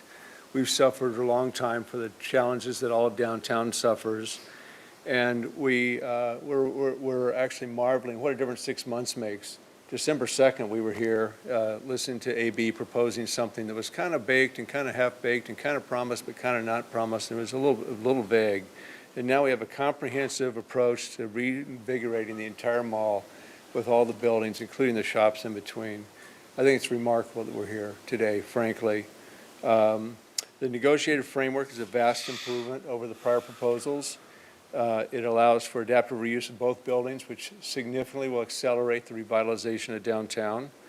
It will provide a combined $7.4 million of just base contributions to the housing fund and downtown rejuvenation. But really, realistically, this is just a catalyst. I think this will be multiple in values will ultimately end up for the city. It allows the city to transfer the underlying fee interest to the landlords to allow them to do what they need to do. This actually disposes of the last vestiges of the failed mall. There's no need to maintain ground leases of any length here, and provides some substantial certainty for neighboring property owners, including some Investec affiliates, which allow us to actually adapt our properties to the new reality of Paseo Nuevo. So it helps. The story is much beyond just the footprint that's before us. This is not the end of the story. Santa Barbara downtown needs more housing. More that you can encourage housing, whether it's adaptive reuse or redevelopment of other properties. The existing contract rights for other neighboring property owners to some of these lots need to be maintained and respected.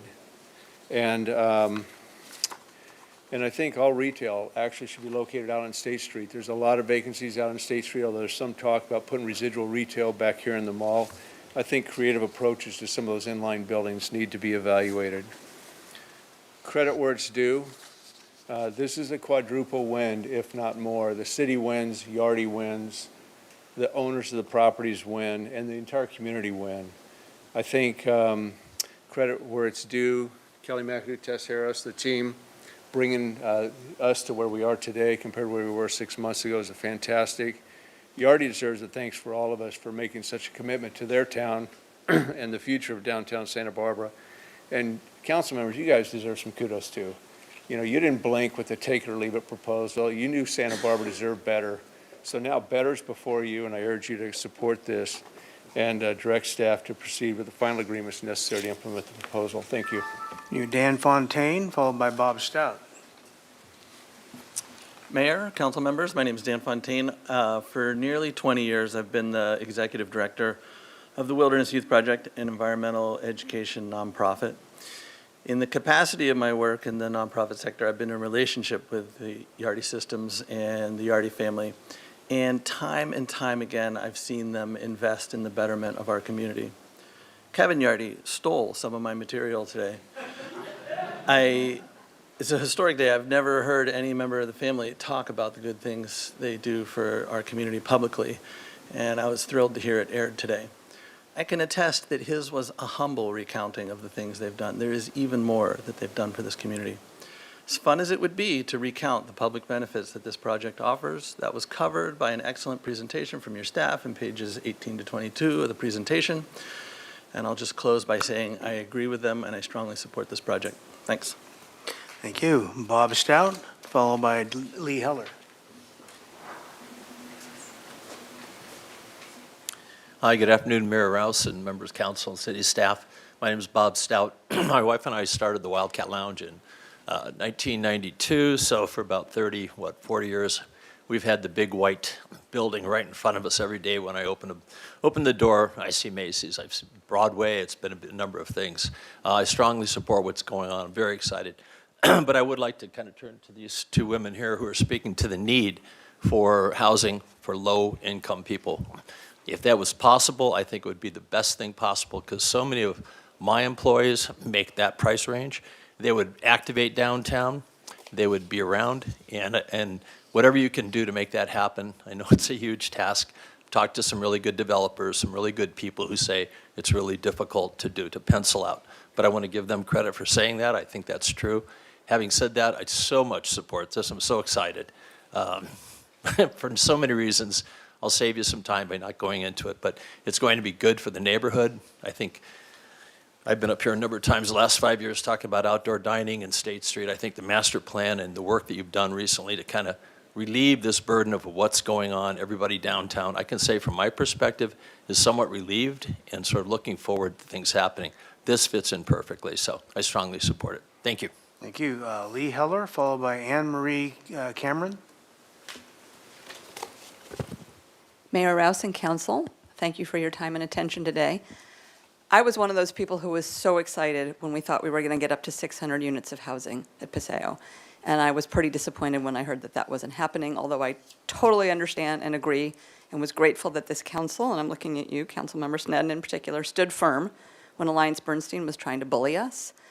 This is the salvation after the death of that project.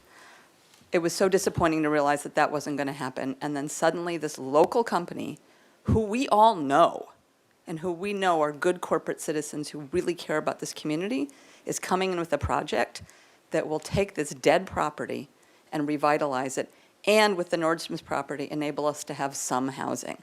I understand the concerns of the people who want poverty housing, as the term she used. The city can't afford to provide that directly. This is a really complicated property. I spent 10 minutes trying to explain it to Bob on the phone the other day, and I'm not sure I succeeded because it's so complicated. But the contributions to the Housing Trust Fund will give us resources to start addressing that. So I hope you will support this. I think there's enormous promise here to revitalize the downtown with reliable actors. Thank you. Anne Marie Cameron, followed by Doug Scott.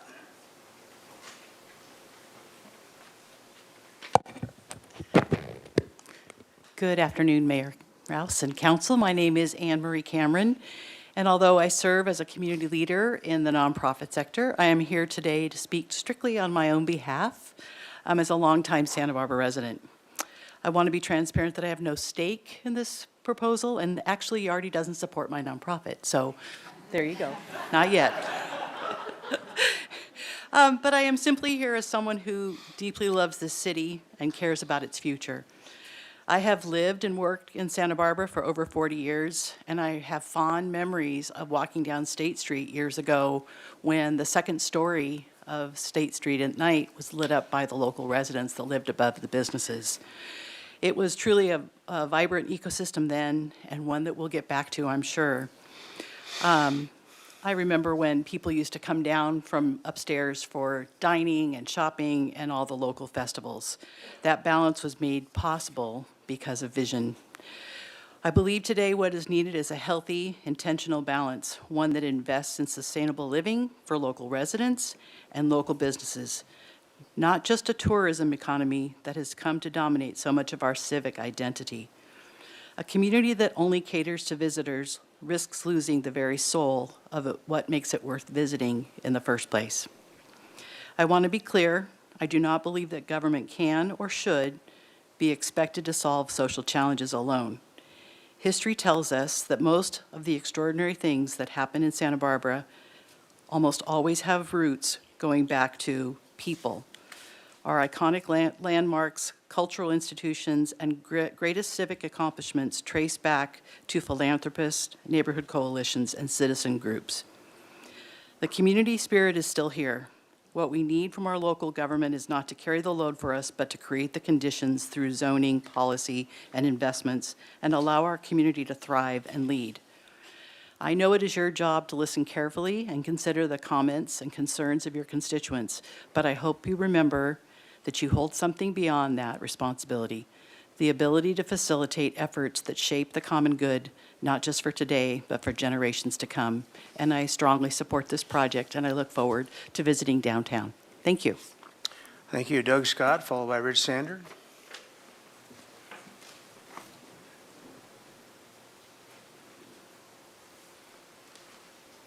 Thank you, Mr. Mayor, council people. Doug Scott of the Allison Company here in Santa Barbara.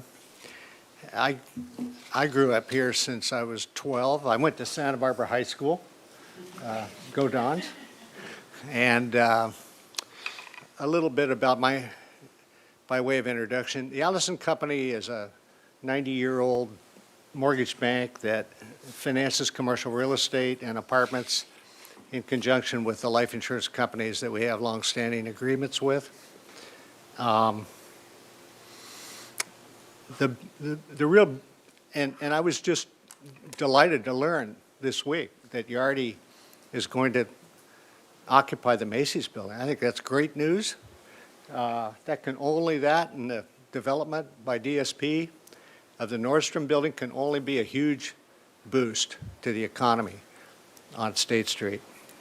But the real point I want to make is that this is a public-private collaboration or partnership, if you will, that achieves what the city wants to achieve. It creates housing downtown. It brings people downtown, which will help local businesses. And by virtue of a fee-simple transfer of the land, which isn't producing any income today to the city is enabling the private sector to finance the project. So the city doesn't have to put any money into it. The private sector can finance it. And the objective is achieved of creating new housing and bringing new people downtown. Also, I would mention that there was an assertion made that maybe it doesn't help provide more affordable housing. At one time, I chaired the City Housing Task Force in the late 70s and early 80s when we had inflation that was 6 times what it is today and very high escalation in housing prices. And one of the key things that we learned as a task force of the city was that building more housing is the most basic thing you can do to keep it affordable. In those days, zoning had been zoned to allow a population cap of 85,000 people. And so in the face of rising home prices, the policy was to allow less building. It doesn't make sense. It didn't make sense then. So I welcome the DSP's ability to, I guess my time is up. Thank you so much. Thank you. Rich Sander, followed by Robin Elander. Howdy. Good afternoon, Mayor and Council. As many of you know, my name is Rich Sander. I'm the Executive Director of SB Act, which means I'm also a downtown business owner.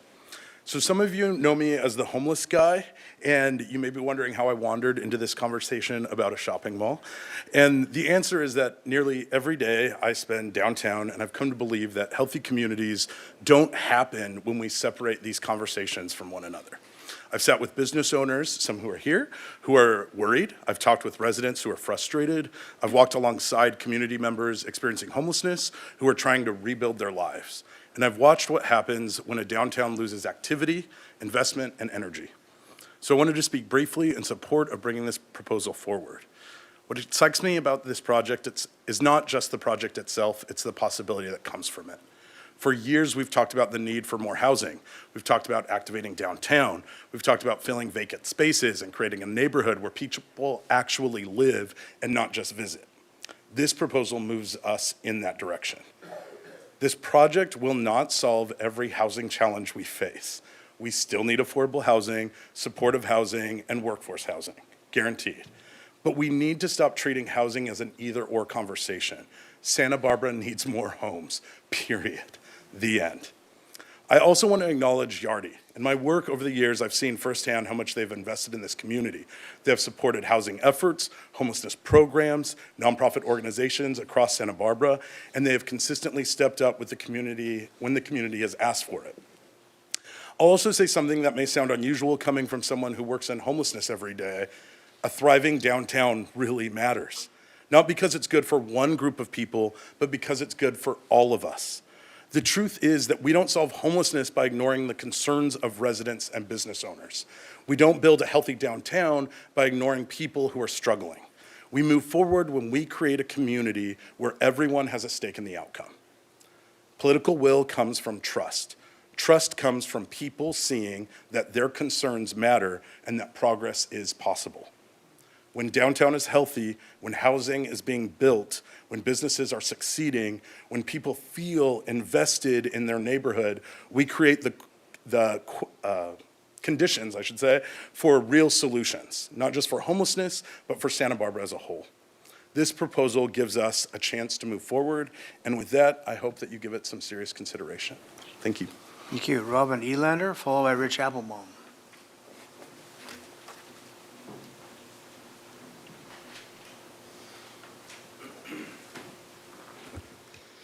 Good afternoon, Mayor, Council, and community members. My name is Robin Elander, and I'm the Executive Director for the Downtown Santa Barbara Improvement Association, representing more than 1,400 businesses and 500 property owners in downtown Santa Barbara.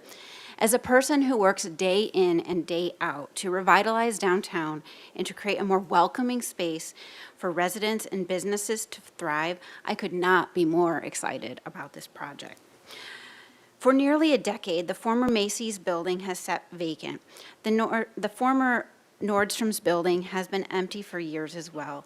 These prominent structures occupy some of the most valuable real estate and the opportunity in our heart of downtown.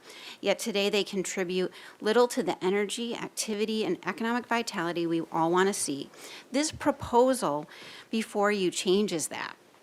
It transforms two dormant assets into productive community-serving uses through approximately $100 million in private investment.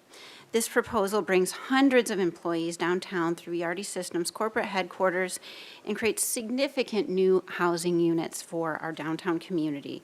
It delivers on preserving the retail, community-serving spaces, and significant public benefits. The $5.7 million in the Housing Trust Fund is really significant towards the revitalization of downtown. Equally important, this project supports many of the priorities our community has identified for years: more housing, more workers downtown, more activity throughout the day and evening, more customers for local businesses, more investment in our public spaces, more momentum towards a thriving, resilient downtown economy. Downtown in Santa Barbara is starting to see increased investment, but is still in need of major catalytic projects like this that demonstrate our commitment to reinvesting in the urban core. This proposal does exactly that. It takes buildings that have been sitting dark and empty and turns them into spaces that people will live, work, gather, shop, and contribute to the vitality of our downtown every day. The Downtown Santa Barbara Improvement Association believes this project represents an important opportunity to advance housing, economic development, and downtown revitalization simultaneously. We encourage the council to support moving these agreements forward and continue to build momentum for the future of downtown Santa Barbara. Thank you to all the council members, city staff, and the key partners in our community for making this project and investment a priority. Thank you. Okay, Rich Applebaum.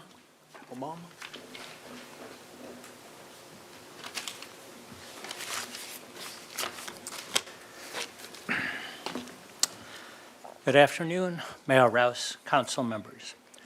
I'm Rich Applebaum, speaking on behalf of CLU's Housing Justice Work Group. This seems to be a kumbaya moment, as nearly as I can tell. As a person who has often spoken in somewhat opposition to city staff recommendations, CLU strongly supports moving forward with the Yardy proposal. It's as if you threw a Hail Mary pass and the staff caught it and ran with it. Really, all credit to the staff for this and to Yardy. The proposal offers significant benefits, including significant contributions to the local housing trust fund that could leverage additional funds, although it's important to note that currently in Sacramento, the funds that would ordinarily match local contributions to housing trust funds remains in limbo in the legislative process. It's therefore especially important to use this opportunity to maximize the size and long-term sustainability of the local housing trust fund. We therefore urge the city to continue negotiations with Yardy to further strengthen the existing housing benefits. First, we recommend that the city's previously approved $2 million housing allocation to the trust fund remain in place and not be replaced by the additional funds that Yardy and DSP are contributing for a one-time contribution of $7.7 million. Second, perhaps more controversially, we encourage the city to seek a larger contribution to the trust fund, even doubling the $5 million. I feel this is especially important given the absence of affordable housing itself in the proposals. Third, and this is always something that we need, we encourage the city to establish a long-term, reliable, predictable funding source for the trust fund. And this is something that could be looked into using funds generated by the project, such as property taxes or any other revenues that may result to the city. Finally, we encourage the cities to carefully analyze the housing impacts that this project will bring, bringing hundreds and hundreds of workers downtown. These workers spend money that has multiplier effects, as any economist can tell you, that will generate additional possible demand for housing. And it's encouraging that all the employees will already be living in Santa Barbara, but down the line, who knows how things will develop. So this is another cautionary note. So to return to my original metaphor, you caught the Hail Mary pass. Now it's time to go for the touchdown. All right, very good. And with that, Madam Clerk, we have speakers online.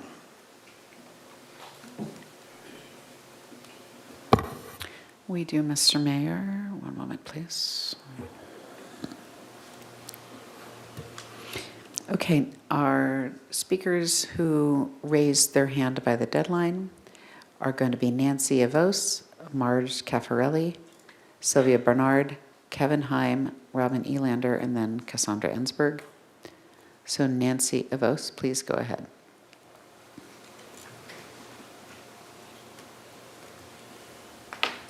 Good afternoon, Mayor Rouse and honorable council members. My name is Nancy Avos, and I'm the Assistant Director with the Santa Barbara County Action Network, SBCAN. I also live downtown and spend time on State Street every single day. SBCAN would like to thank Ms. McAdoo and city staff, as well as the Yardy family and DSP for working to find a redevelopment plan to support our community's needs. This proposal supports many public benefits: a more environmentally sustainable adaptive reuse, some deed-restricted housing, funding to our local housing trust fund that would fund our local housing authority's shovel-ready projects, and a bonus being that the developer is local. Although the overall public benefits to the project are impressive and will provide substantial vibrancy, this project will inevitably lead to an increase in demand of affordable housing given all the new employees. More philanthropic support is always needed and would be greatly appreciated by our community. I do feel that the range of 100 to 200 units at 80% AMI or below listed in the staff report is a very wide range, and I am curious how that range was derived. Our community is desperate for solutions to our housing emergency. If there are means to provide us an increase to the local housing trust fund or property tax percentage generated by this project to the local housing trust fund to sustain a steady revenue stream so that we can meet our RENA mandates and the housing element requirements, our community would be forever grateful. Given Yardy's prior contribution to and supporting innovative adaptive reuse projects such as the Sur la Table project, SBCAN would love to partner with you and support creating more housing opportunities on other Yardy parcels. Thank you. Thank you. Next speaker, please.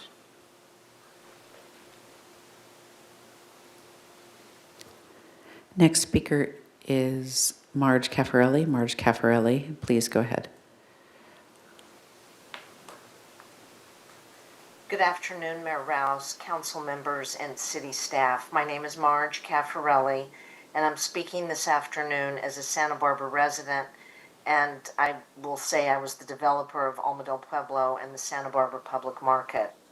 And I am here to speak in support of moving this project forward. Paseo Nuevo has been stuck for years. The former Nordstrom and Macy's buildings have sat largely vacant, and in today's market, a downtown mall does not come back as a pure mall. The way these buildings get reactivated is by adaptive reuse rather than demolition. It means faster activation, far less disruption to surrounding businesses, and a real environmental benefit. That is exactly what this proposal does. What this framework actually delivers is housing by DSP partners where there is now vacancy. It will include 80 to 112 homes in the former Nordstrom building, with 10% of the units affordable on site. A major employer, Yardy Systems, renovating the former Macy's and putting roughly 600 employees on State Street every day, in addition to reactivating the inline retail. That is daytime foot traffic and nighttime residents, the two things every struggling downtown in America is desperate for. I want to underscore what kind of investment this is.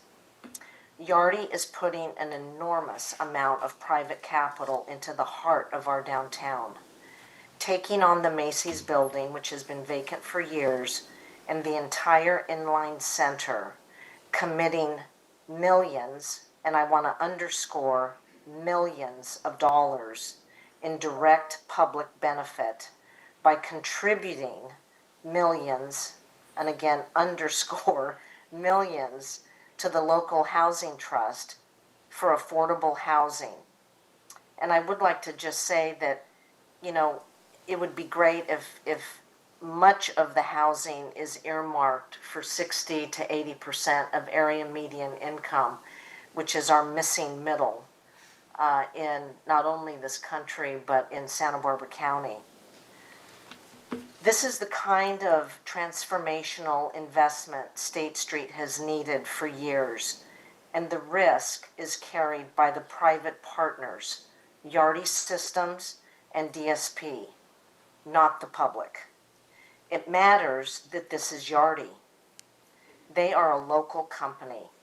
They were founded and are headquartered here, and they have chosen again and again to reinvest in this community rather than take their success elsewhere. When a homegrown employer plants hundreds of its people in the center of downtown, it is investing in Santa Barbara and in its own employees at the same time.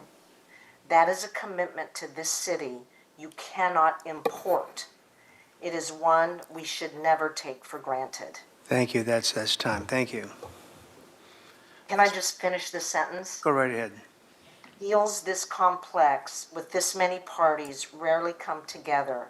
When one does, and when it brings housing, jobs, and real public benefit, it deserves the council's serious attention. I encourage the council to move this project forward. Thank you. Thank you. Next speaker, please. Next speaker is Sylvia Bernard. Sylvia Bernard, please go ahead.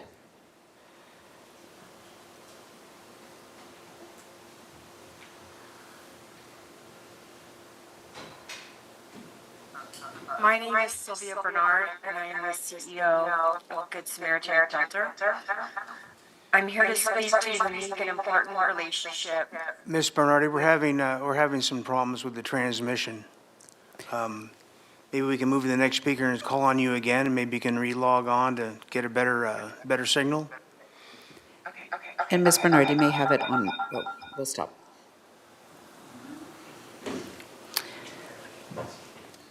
Our next speaker is Kevin Heim. Kevin Heim, please go ahead. Good afternoon, Mayor Rouse and council members. First, I want to acknowledge and thank city staff for their hard work crafting this win-win proposal for the city. The proposed redevelopment of Paseo Nuevo is a wonderful opportunity to reuse these long vacant buildings quickly for offices and housing. The project also includes meaningful public benefit contributions, including millions in funding for the local housing trust fund, downtown improvements, and the downtown parking fund. My concern is not whether redevelopment should happen. Please advance this project. If you take away nothing, take away that. But I do ask that you direct staff to strengthen the deal terms in two specific ways before the final DDAs come back for approval. First, consider requiring real performance protection like reversion or clawback provisions if the promised project or employment levels don't materialize. For example, if major construction or occupancy milestones are missed, or if employment at the Yardi site falls significantly below what's being represented today for a period of time, the agreement should give the city the right to reclaim some of the value, either through a reversion of the property interest or through predefined clawback payments. In other words, if the public's giving up permanent ownership now based on specific benefits later, there should be protections for the community if those benefits never fully show up. Second, please require Yardi and DSP and any successor owners of the property to purchase Santa Barbara MTD passes for their employees, commercial tenants, and residents to reduce vehicle miles traveled and greenhouse gas emissions. This site sits in the heart of downtown, near the transit center, and is one of the most transit-accessible locations in the city. The current 30-day pass is significantly less expensive than a monthly parking permit, and providing passes directly reduces parking demand, traffic, and congestion. This is especially reasonable here because the proposal continues to rely heavily on subsidized public parking in lots 1, 2, and 10, including dedicated and permitted spaces for this project. If the public is providing long-term access to city-supported downtown parking, it's more than fair to ask the private parties to invest directly in transit access as well. If you adopt these two directions to staff, negotiating stronger reversion or clawback protections and a binding requirement for funded MTD passes, we'll end up with a much stronger agreement that better protects and benefits the city. You'll still be enabling an important downtown revitalization project to move forward, but we'll be making sure that if the public gives up permanent ownership of this land, that the public receives concrete, enforceable returns in the form of real jobs, real housing, and a real mode shift to transit. Thanks for considering these suggestions. Thank you. Next speaker, please. We'll go back to Sylvia Bernard. Sylvia Bernard, please mute your speakers. And then we should resolve that issue. Okay, Sylvia Bernard, please go ahead.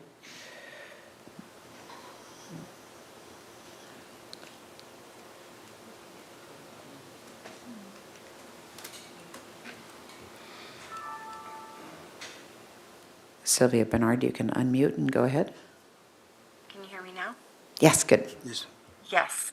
So sorry about that. My name is Sylvia Bernard. I'm the CEO of Good Samaritan Shelter, and I'm here to speak to the unique and important relationship that Good Samaritan Shelter has with Yardi.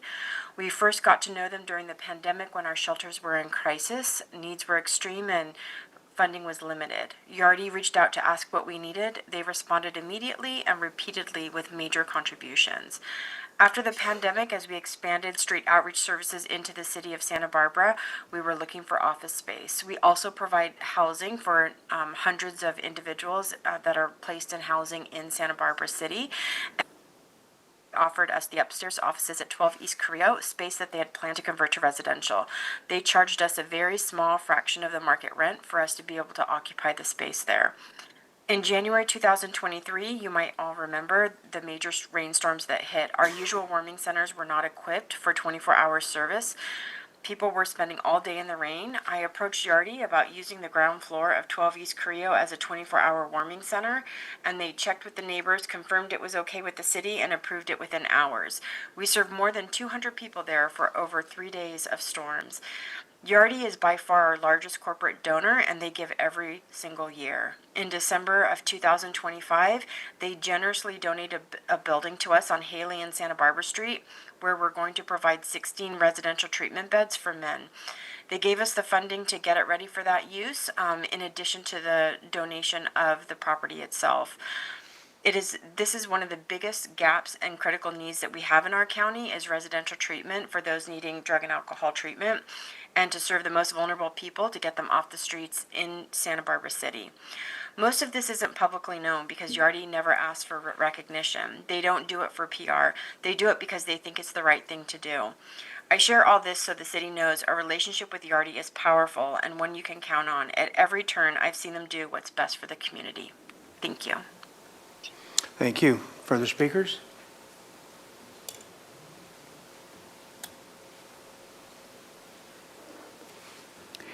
Our final speaker is Cassandra Ensberg. Cassandra Ensberg, please go ahead.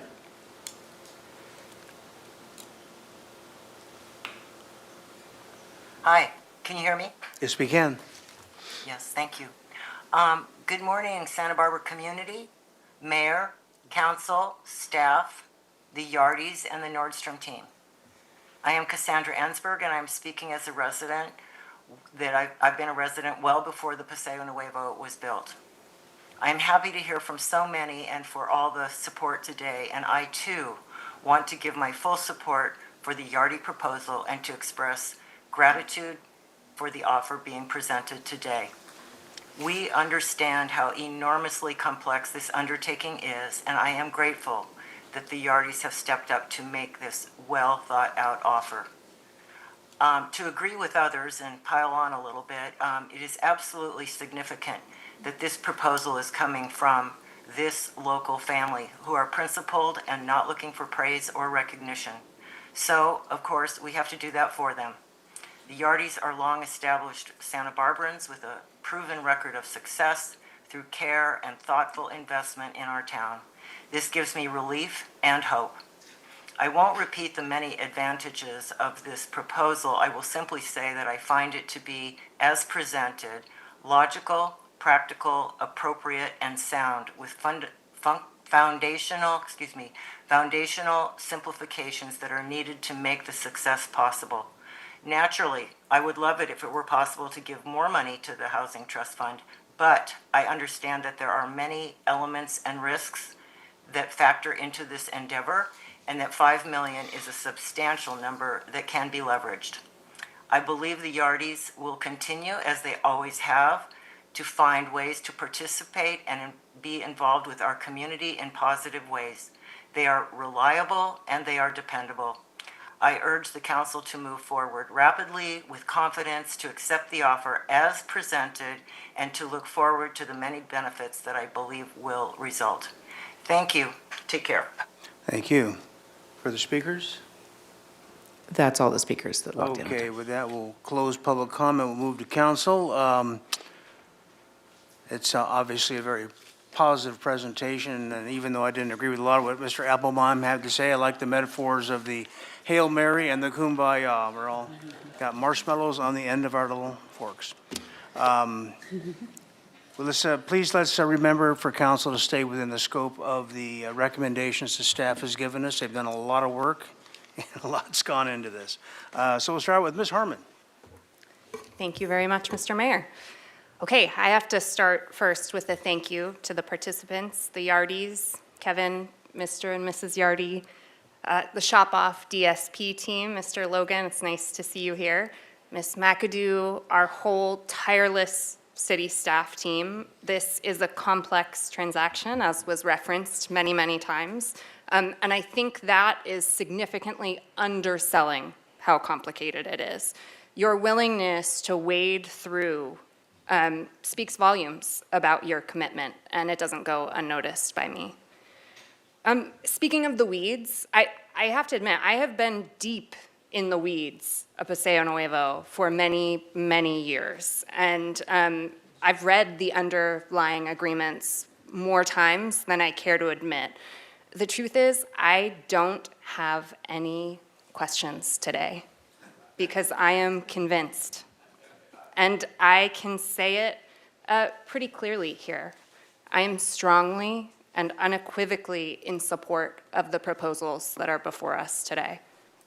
The bottom line is that these two concepts present a generational opportunity to revitalize our downtown core, to jumpstart this vision that we've all been fighting for on State Street, and to do it now, not with more plans, not with more consultants, not with more multi-decade phasing, though I look at Ms. Harris and I'm excited for that too, but this is a series of catalytic improvements that are coming just to the place we need them, just in the moment we need them most.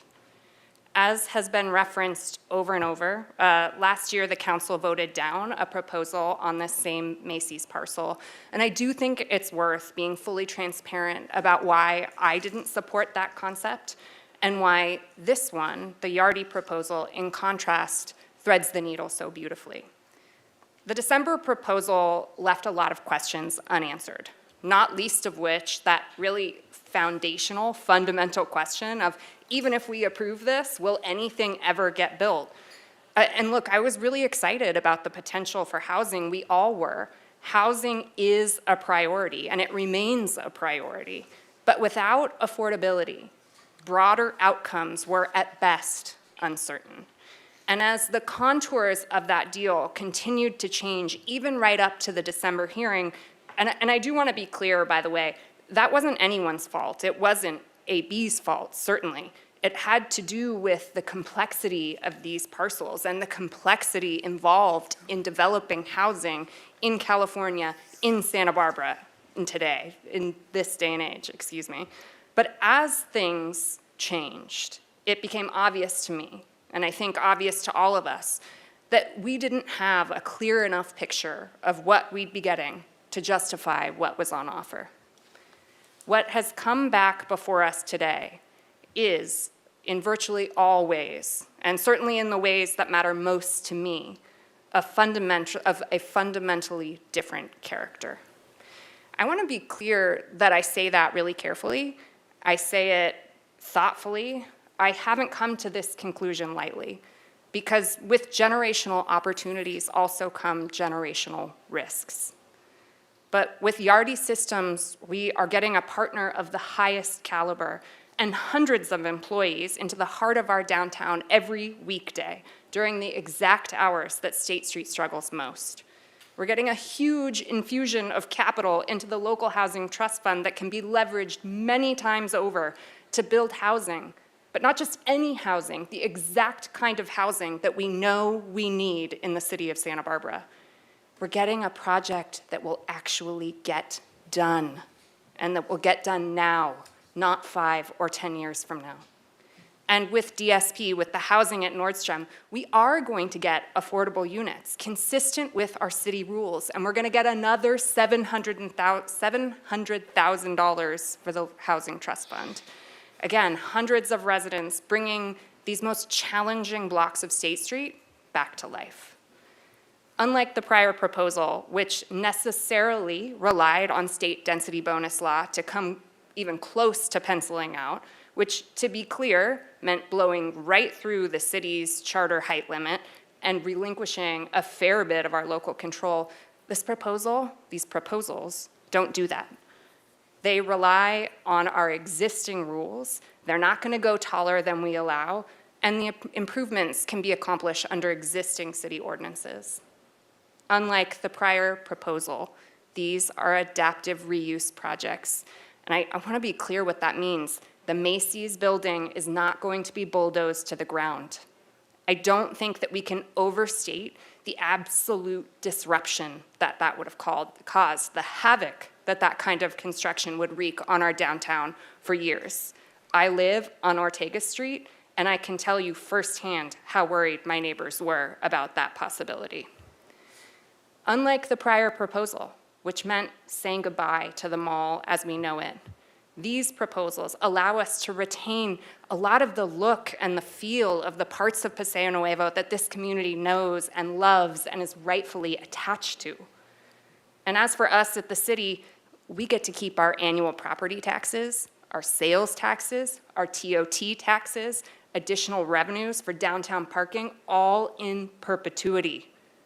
The city has never gotten any revenue from the mall under the lease scenario. I don't think that we can understate how important that shift will be for the city's bottom line. I want to acknowledge, in particular, the letters from Rob Fredericks, the Executive Director of the Housing Authority, and the letter from CLU and the comments from Mr. Applebaum. As housing advocates, your support for these proposals is really meaningful to me. And I do appreciate your suggestions. I would love to see more too. More money, more optionality, more. I understand why one would ask for it. But being deep in the weeds of this puzzle as I am, I also recognize and want to be clear that as proposed, this is a huge investment by Yardi Systems. And to be clear, both from the Yardi side and the DSP side, it represents real risk with huge complexity. $100 million of entirely private dollars to revitalize a mall that's been woefully underperforming for the better part of a decade, I frankly struggle to see any viable alternative plan emerging or any meaningful adjustments to the plan that's before us today that can deliver the same kind of benefits on the same kind of timeline. We should take this miracle. So I've talked about these details that are really important to me about what's different here from what was before us in December. But before I close, I just want to say I don't actually think that's the whole story either. There's something more here to the Yardi and DSP proposals than just being the next better idea. These two proposals, to me, really answer the clarion call we've been making for years for a revitalized State Street that is worthy of this city. These proposals honor what Santa Barbara is while creating space for what it needs to become. With that, just a couple of thank yous to close. To the AB team, I know they're not here, but thank you for keeping the conversation going, truly. They do deserve credit today, and I'm grateful. To the Shop Off and DSP team, thank you for sticking with the process. I know it wasn't easy. It definitely wasn't quick, but I believe the result will be well worth the effort. Ms. McAdoo, Ms. Harris, our whole team, we took a risk back in December, and it felt risky, but boy, your steady hand here has been absolutely indispensable, and we wouldn't be here today without your leadership. Finally, to the Yardi Systems team, Kevin, Jason, Mr. and Mrs. Yardi, I'm so grateful that you see a vision of shared prosperity, of shared energy, of vitality for downtown Santa Barbara, and that you're willing to act on it. I see that vision too, and with what you're committing here, I really believe that we will make it a reality. I look forward to hearing the questions and comments from my colleagues, but when the time comes, Mr. Mayor, I'd be honored to make the motion. Can I put you down as a kumbaya then? Is that? 100%. Thank you. Very good. Ms. Sneddon. Thank you, Mayor Rouse. Well, I often skip over the gratitude part, and so I'm going to borrow from Councilmember Harmon, who is so excellent at the gratitude, and echo those comments. I have a few questions, and is this time for both questions and comments at once? Okay. I have, just three questions. One is, and this is really for the public as well. I've asked these questions myself, but I think it's important for public benefit. So today is an election day. We have a 2026 on the ballot. Why is this not being considered as a lease extension and instead a fee transfer? And I think we've discussed this, but I think it's very important for the public record that we answer that question. Sure. Honorable Mayor, Mayor Pro Tem Stennin, the simple answer is that this deal does not reflect the ordinance charter amendment because this is giving the fee title to the land, to Yardi and the DSP group as well. So that's why this is not invoked. This is why this is not part of it. That's why it's outside of it. There may be future projects in the city where they want to keep the land and lease it, and that extension would apply of 99 years or whatever that may be, and that's why it's categorically different. And Councilmember Sten, if you don't mind, I just want to echo and sort of amplify the comments. You know, this deal was negotiated specifically with the fee transfer as a part and as a deal term. So while Measure A 2026 is very important for other facilitation of transactions on city-owned property, because of the unique complexity and financial complications related to this property, when the deal came to us and said, here's what we would like to have happen, that's the premise we started from. Okay, thank you. And I appreciate you answering the question. I know you've answered it for me before. And to just make it very clear that even if that were in place today, we would still be recommending this particular agreement. Just want to confirm. Yes, we would not change the recommendation. Okay, thank you. I have a question about how the property tax will be calculated. What will that be? What land value will that be based on, or how does that calculation happen? I will take a stab at it, and I think we can, once the property goes through the tenant improvement process and the building permits are final, the county assessor will do a reassessment of the property and its value, and then the property tax will be based on that. Okay, so it's on the improved property that it is the consolidated ownership, then it will be assessed at that value. And do we have an estimate of what we think that might be? I mean, you saw our estimate of our portion of the property tax revenue. It was sort of lumped together with sales tax and other things. So I think that number, and that is, and we get about, it's $120,000 a year, but we get about 15 cents on the dollar. The rest of the property tax dollar goes to county, schools, other taxing entities. So this is just the city's share. There will be additional property tax revenue that goes, and this is for the full project. And I'm going to turn to Ms. Flynn, who might be able to, she helped us with these calculations, so she can share some more information. Thank you. Good afternoon, everyone. Yes, I think you've adequately explained sort of the basis. So we look to the improvement value as the new assessed value. And I believe the city gets 0.1199% of the total assessed value as their share, their revenue share. And do you think this number before us on the slide is a conservative estimate, or? Yes, it's very conservative. We've based it largely on initial estimates of the improvement costs. And if there's one thing I know about development, those are not going to be the final improvement costs. They'll be much, much higher. So yeah, we've always tried to be very, very conservative in our assumptions. And I agree with that method as being conservative. So if it comes in higher, that's a bonus. So is it fair to say that the more private investment goes into the property, the higher the valuation will be and the higher the property tax gain for the city? Yes, that's certainly true, both on a quantitative basis and qualitative as well. If the development's successful and it has the intended effects that it will raise property values around it as well. As we've talked about before, there have been some property tax appeals in downtown, and this will stabilize values and hopefully raise them, in the area. Excellent. That's great news. Thank you. And then this question is a due diligence question. I think it's fair to ask.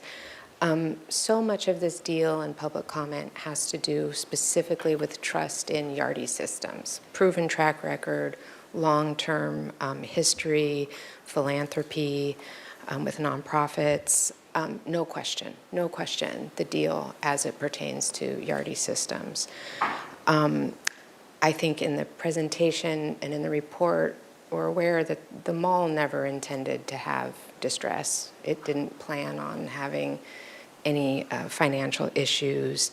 And in the unforeseen, completely unforeseen, which I would hope would never happen, what are the guardrails for what happens next? Say there was a default, and I'm going to pretend we're not talking about Yardi systems and we're going to believe that it will never happen, but say there was a default, does it revert then to the bank ownership? And what are the guardrails in the unforeseen 30 years from now? What happens?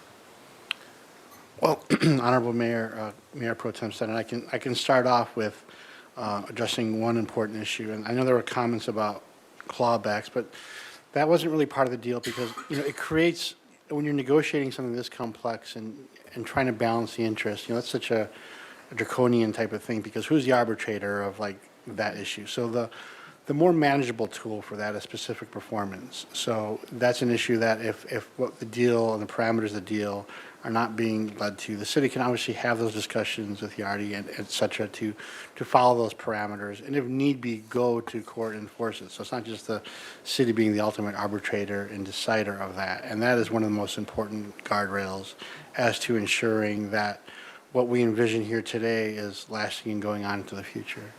So it'd be fair to ask for that in the agreement? It's already in the agreement. Okay, which we haven't seen, so I wouldn't know that. Very fair point. Okay, well, thank you. Then that's going to make my ask easier. Okay, so I'm going to go to my comments. So I, too, remember the stop sign at 101. I, too, remember Piccadilly Square, got my ear pierced there. I, too, remember downtown, vibrant. I also, it's not just the downtown Macy's and the Nordstrom, but it's the News Press building. I mean, the feeling of vibrancy of people working, spending their time downtown has been missing for a very, very long time. And this is such a welcome opportunity to bring that back. 9 years ago, I think for many of us, election years are very keyed in our mind forever. But 9 years ago, every forum, the question was, what are you going to do with that empty Macy's building? It hadn't even been empty for like a year. And it was, what are you going to do with that empty building? And the vision at that time was adaptive reuse. It wasn't demolition and rebuilding and making a monstrosity. And that's one of the reasons why the previous proposal was hard to take, because it required demolition. And there had been this 9 years of just the idea that why can't we repurpose it? Why not? Why not? And especially learning that the previous Nordstrom building was going to be repurposed in that way. And I brought, not to be like overly dramatic, but this was a gift from Sheila Lodge, Paseo Nuevo Construction, a small piece of the rebar. The very idea of demolishing this structure with, this is one small piece, and I'm not being dramatic, it's very, very heavy. Where would this go? And what would happen with it? And idea environmentally, ecological framework, reuse adaptively is the way to go. And it is a miracle that it's possible and that you came forward with this idea. I will say, if we had not, as a council, been so strong in our rebuttal of the previous proposal, I dare say, I don't think that Yardy Systems representatives would have seen the opening of how to do what it is you have the reputation for doing, which is filling needs in the community. I have that trust that that is the intention, that that is the vision. The track record is there, with much appreciation that you saw that opening and were willing to come forward. I have to thank AB right now, and I did thank Eddie in person, for being willing to accept an offer, willing to entertain an offer. I think there was a moment there when it might have been more satisfying to leave it fallow, just to show us. And I thank you, AB, for being willing to have this conversation and moving forward. Definite kudos to City Administrator Kelly McAdoo, Tess Harris, Dan Henschke, I know you worked your magic here, Allison DeBusk. These are huge efforts that came together. And also, thank you to the representatives of DSB who likewise in the last proposal said, hey, we're not even at the table. How can you be having this conversation? And you all listened and you went to your corners and sat together and worked it out and presented it to us with a bow around it. And I appreciate that. There was so much that went into that with much appreciation. What you are presenting to us is a complete package, and it has so many more benefits than what we were presented before. So, you know, we're all aware that downtown has been a vacuous hole for 10 years. And that didn't happen because of COVID. That didn't happen because of things in recent history. That happened because of the inability to reinvest. And what this represents is a public-private partnership. I see this as private investment of $100 million. I see this as city contribution equivalent to $35 million. People will see it different ways, but in my mind, that is, we're all making contributions here of what that land value might be. None of us can realize that land value as long as it's tied up in this, but I see that as the city's contribution. It's not a giveaway by any means. We are not contributing nearly as much as the private sector is contributing to this project, and the benefits are very, very real. So I'm thrilled. I'm just going to name them out because this is what we're doing now. I am thrilled about the adaptive reuse component of it. I just can't say enough how important that part is. That's my favorite part of all of it, to be honest. Not just the not disruption and what wouldn't happen to Coda Street with all of the new plumbing that would have to go in and everything else, but the public really wanted a reuse project, and that's what this is. The public parking is substantially protected this time around rather than being demolished, so I appreciate that, which supports other downtown revitalization. So the Music Academy project, who, you know, they were upset they were going to lose parking before, but now that's preserved. The film festival, we have so many new exciting things happening downtown, and this supports those, doesn't compete with, but supports and builds on that. This proposal does include housing within walking distance of transit, jobs, services, which is exactly what our general plan calls for, and the significant contribution to the local housing trust fund. Thank you for recognizing how important that would be. I think we recognize that you have been making contributions to affordable housing in other ways and could have done that on your own in a different way, but giving that to the city's local trust fund helps build that public-private partnership and that trust. In addition, once the fee title transfer happens, then we are able to collect property tax. And that is something that we have not collected on this, and we can't use the property for our own uses anyway. So the ability to collect on property tax is fundamental. I would like to propose, not as part of today, but it will come up in budget time, that that property tax be dedicated funding source for the local housing trust fund.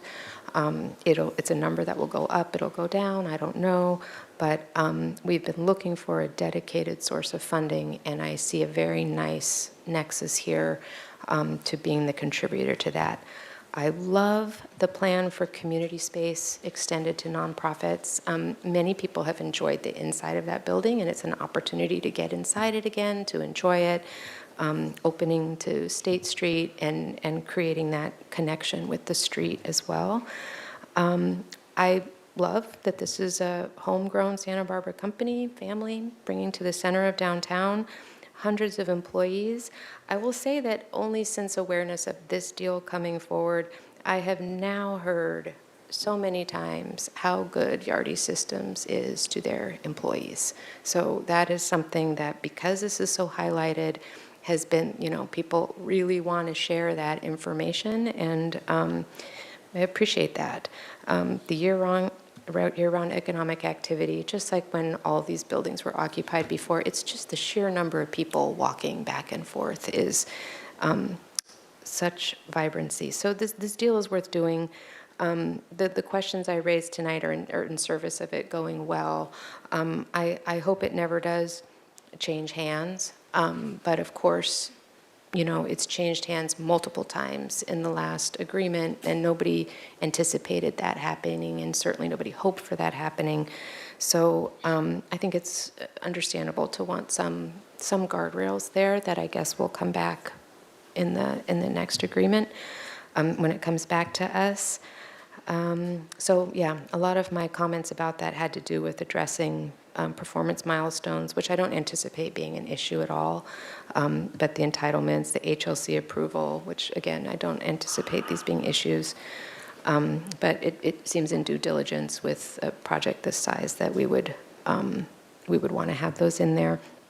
It's worth noting that the only reason this land is consolidated to this extent is because it was RDA and because it was sort of city involvement. So signing it back over to being private in a consolidated state like that does raise a question for a guardrail if it should change hands again. And again, it's not an expression of distrust, it's just due diligence. Yeah, I think it's important that all the public benefit commitments be recorded with the property or with the DDA so that any future transfer of ownership, that those parking agreements, that all of that goes with it. That's important that that's in there. Also that the Lot 1 public parking spaces be recorded as running with the property, or however that's being handled, so that if it does transfer ownership, we don't automatically lose that parking. And then I'm just going to make an ask, because this is the time to do it and not later. It's an ask, not a requirement. But I think this would be part of the win-win-win-win. I would just ask that in the community benefit framework that you consider a dedicated space for Chumash cultural heritage.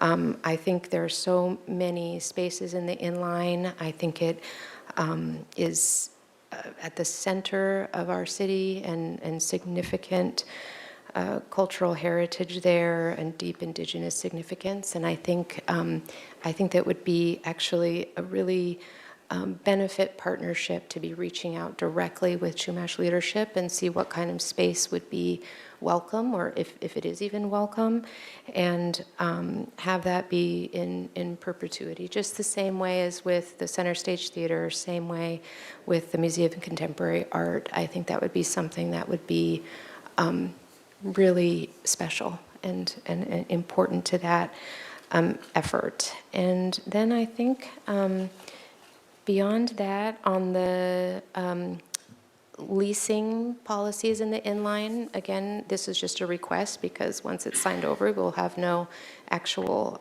say in it. But I think it would be wonderful to have a local first leasing priority. I think there's so many local artisans, local local shopkeepers who would really benefit, and small businesses, incubators, other things. And of course, it will be up to you, but I would just like to put in that request. I think it would be really beneficial for the whole area. And then on the timeline, just a quick note. We've all been, as Councilmember Harmon mentioned, in the weeds of this, but the public hasn't. And it's in this staff report that there be public outreach. This is going to all be very accelerated timeline.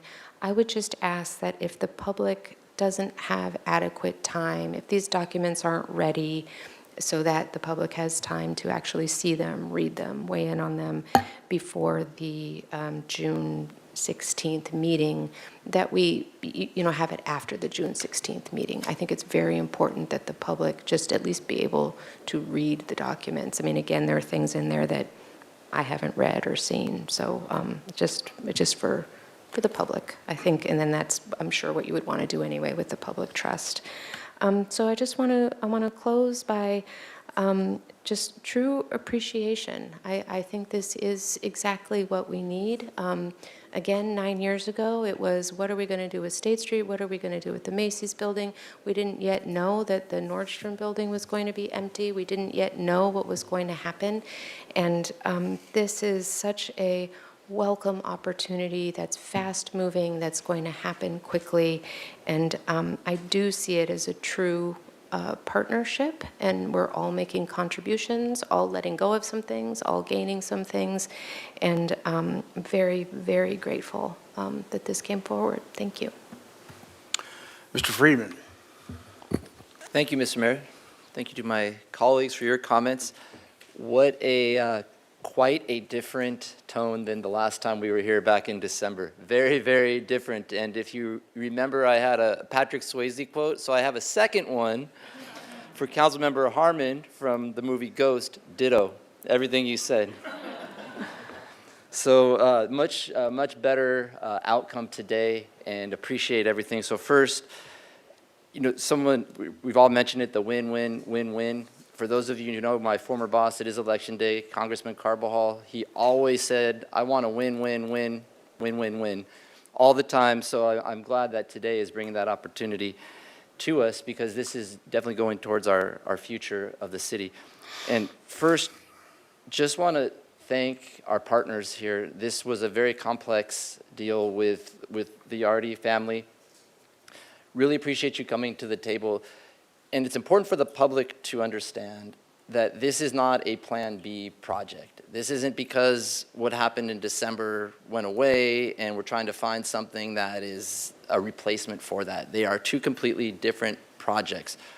We initially had every intention to try to develop housing as a city to meet the housing demand downtown. And for a lot of reasons that weren't any one entity's fault. It was a lot of its economics, the complexity of the leases. Those were not able to go forward. And that is where the opportunity came forward, and I appreciate the Yardy family seizing that opportunity and bringing it forward.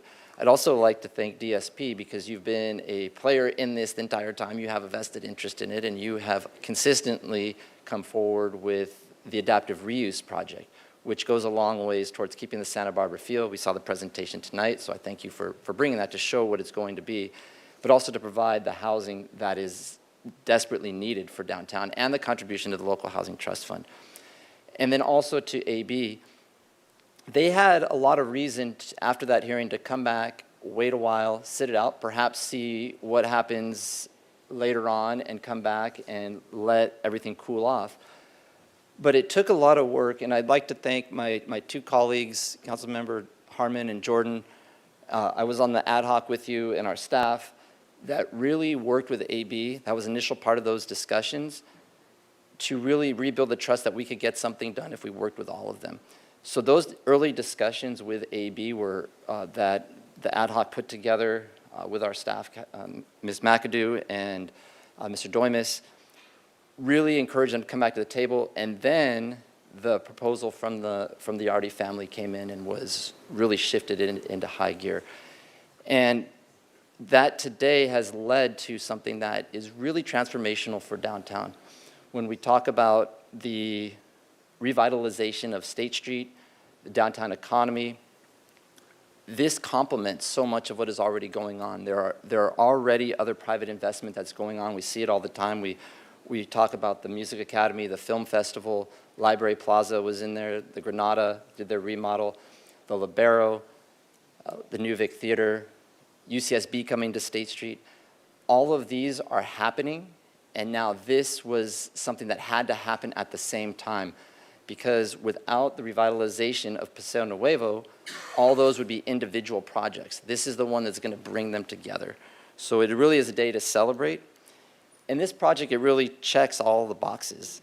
We have a local business with a proven track record of giving back to the community, but also achieving results in housing downtown. We mentioned the Sur La Table project earlier and some others that are coming up. Contributions to the local housing trust fund that will allow the city to hopefully get state matching dollars, because we are advocating that the state include, re-include funding for a match for the local housing trust fund as part of the budget this year. So that is going to go a long ways towards us being able to build additional housing, hopefully in downtown. And then the economic investment with 600 employees plus a global headquarters of a local company being centered in Santa Barbara where it was founded. Every other community would be just out there trying to get you away from us, and you came to us. So it's kind of the reverse script. So for us to have that here, a global company that was started here, come back to its roots and be here for decades to come, is really amazing, and it's a great turn of events for our whole city. And then there's also, again, complements the surrounding investment that is already taking place. And I do agree with my colleagues that it's the adaptive reuse of not one but two buildings, that everybody recognizes them, they're part of Santa Barbara. It keeps them, it doesn't allow them to go above the height limit and really change the downtown character of Santa Barbara in a way that many people opposed or were uneasy with. So this, it brings that back into the footprint that we have, environmentally better, but it also just keeps that continuity with our past in the present and going into the future. And then it's also protects the public art infrastructure. That's a very key component of it, because this is going to be the center of our downtown. We need to have places, we want to have places that are there to promote the arts. So the Museum of Art, the modern Museum of Art and the Center Stage Theater will be protected, and they will continue to go on, and the public's going to be able to enjoy them.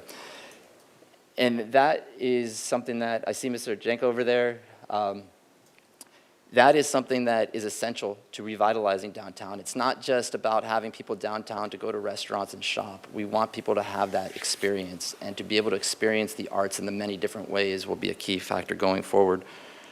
And then, most importantly, and checks the other box, is that, again, not to pick on you, Councilmember Harm, but you had no questions. That's the most important for the day, because she, as she explained, she's a lawyer, she's gone through this in property and understands it. And we've been going through these for so long. So it's just something that has come forward, and it's very complex. There's a long way to go to get to where we're going, but with this project, there is some risk, but it also reduces a lot of risks that came with the other project. And so I'd like to just close by saying that right now, if you look back at 100 years ago, our city was at a crossroads in downtown. We'd just come out of the earthquake, and there was a big debate on where do we go? Where do we reinvest in our city? How do we do it? What is the city going to look like? And it wasn't unanimous in the city at the time that we would have the Spanish colonial architecture or the Riviera like we have now. There was a big debate going forward on what we should do when we were coming out of that time. And our community then had those tough discussions. They tossed around many different ideas, and they came forward with the city that we now have enjoyed for the last 100 years. And we know some of the names, but there's so many names back then that are part of the history books. But it was the entire community came together. And we are at that similar type of moment where our downtown is struggling. We had a worldwide pandemic that changed the way that we function as a society, that changed the way we use our downtown spaces. And this is the opportunity for us to give back and position ourselves as a city and bring our past, our present, and our future all into one, so that 100 years from now, they'll be looking back and said, we made the right decision, we had the right people involved, we had the right public-private partnerships, and we need to go forward with it. So I'm fully supportive of this, and it's going to really revitalize our downtown for decades and decades to come. And I thank everybody who has had a say in this and had a part of this, and look forward to this coming back in a couple of weeks and then getting this going to construction next year. Thank you. Mr. Jordan. Thank you, Mr. Mayor. I do have a couple questions. Just wanted to make Ben stiffen up a little bit. But they're actually questions for staff. So the $1 million public benefit contribution, how do we fence that into the future to make sure that it only gets used for the downtown corridor and doesn't bleed off into some other general fund use? What I would suggest is that we actually designate a separate account, either in the CIP, the Capital Improvement Program, or within the budget somewhere that is separated out and called out so that we can track that spending accordingly, and then the council can appropriate that specifically for the intended Would we do purpose. that in the upcoming budget part of that process so We that would- we're ready to go? What I would suggest is once we actually receive the money, then we would come to council with a specific action. And then my other broader question is, you know, sitting up here or in a design board or planning commission, you know, great ideas happen. And then they run out into there and run into reality of process and slog and that kind of thing. So everybody's been fawning over this. I will too in a minute, but everybody's been fawning over this. But what's our commitment to making sure that both of these projects get through the process without damage and honor both basically the feedback you've been hearing today as the project or the projects for downtown? So how and when do we play a role in making sure that we honor that commitment and move forward? So thank you, Councilmember Jordan. I think there's a couple of pieces. We have talked very specifically about sort of timelines and processing timelines. Obviously, we can't control HLC review, but sort of anticipated how we will process these through the system. Also, I know Ms. Harris and myself will be closely watching these projects, and we'll have a lot of eyes on them. I know Ms. DeBusk from Community Development also paying close attention as these projects go through the process. So nothing near in scope. I think what I'm kind of asking for is a huge exponential scope gain like what we did with this film festival downtown. I mean, Exactly. I know that ran into some things. It ended up on the second floor of City Hall. We revolved those things and it moved on. And that has absolutely about zero comparison in complexity and scope to what we're talking about today. I would anticipate a similar level of attention being placed on this project from the second floor of City Hall. So thank you. And then, you know, I thought we had a rule that nobody ever had to go behind Councilmember Harmon on comments. So I just want to say same as, and the same as, and the same as, all three down. You know, I kind of giggle a little sitting up here as a planning commissioner for so long that if some of those things that were being said, you know, the guy sitting in the seat right there would have jumped up and reminded me that it's not about the person, it's about the project.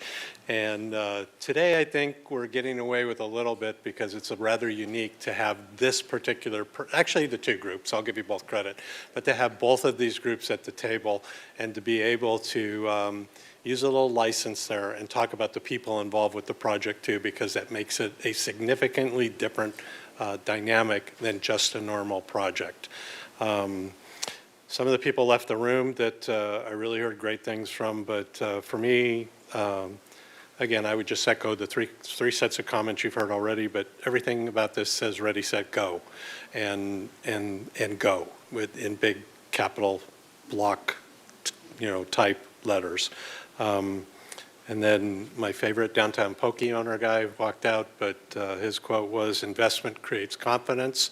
It does. I've heard this from everybody I've talked to, that, and in this particular one, it's a message to businesses, investors, and residents that translates and multiplies into further actions that will keep giving back to the community. It's not just a project that's done and then goes and lives over there in a corner somewhere. These two projects separately and put together will translate into benefits that keep on giving the community for decades and decades to come. And lots has been said about the complexity of this project, and I think too, everybody's picked a little bit, got all the people involved in again, but the Shop-Off group, the Yardy group, and I'm sorry Eddie's not here today, I hope he's watching, but the AB group, the ad hoc committee.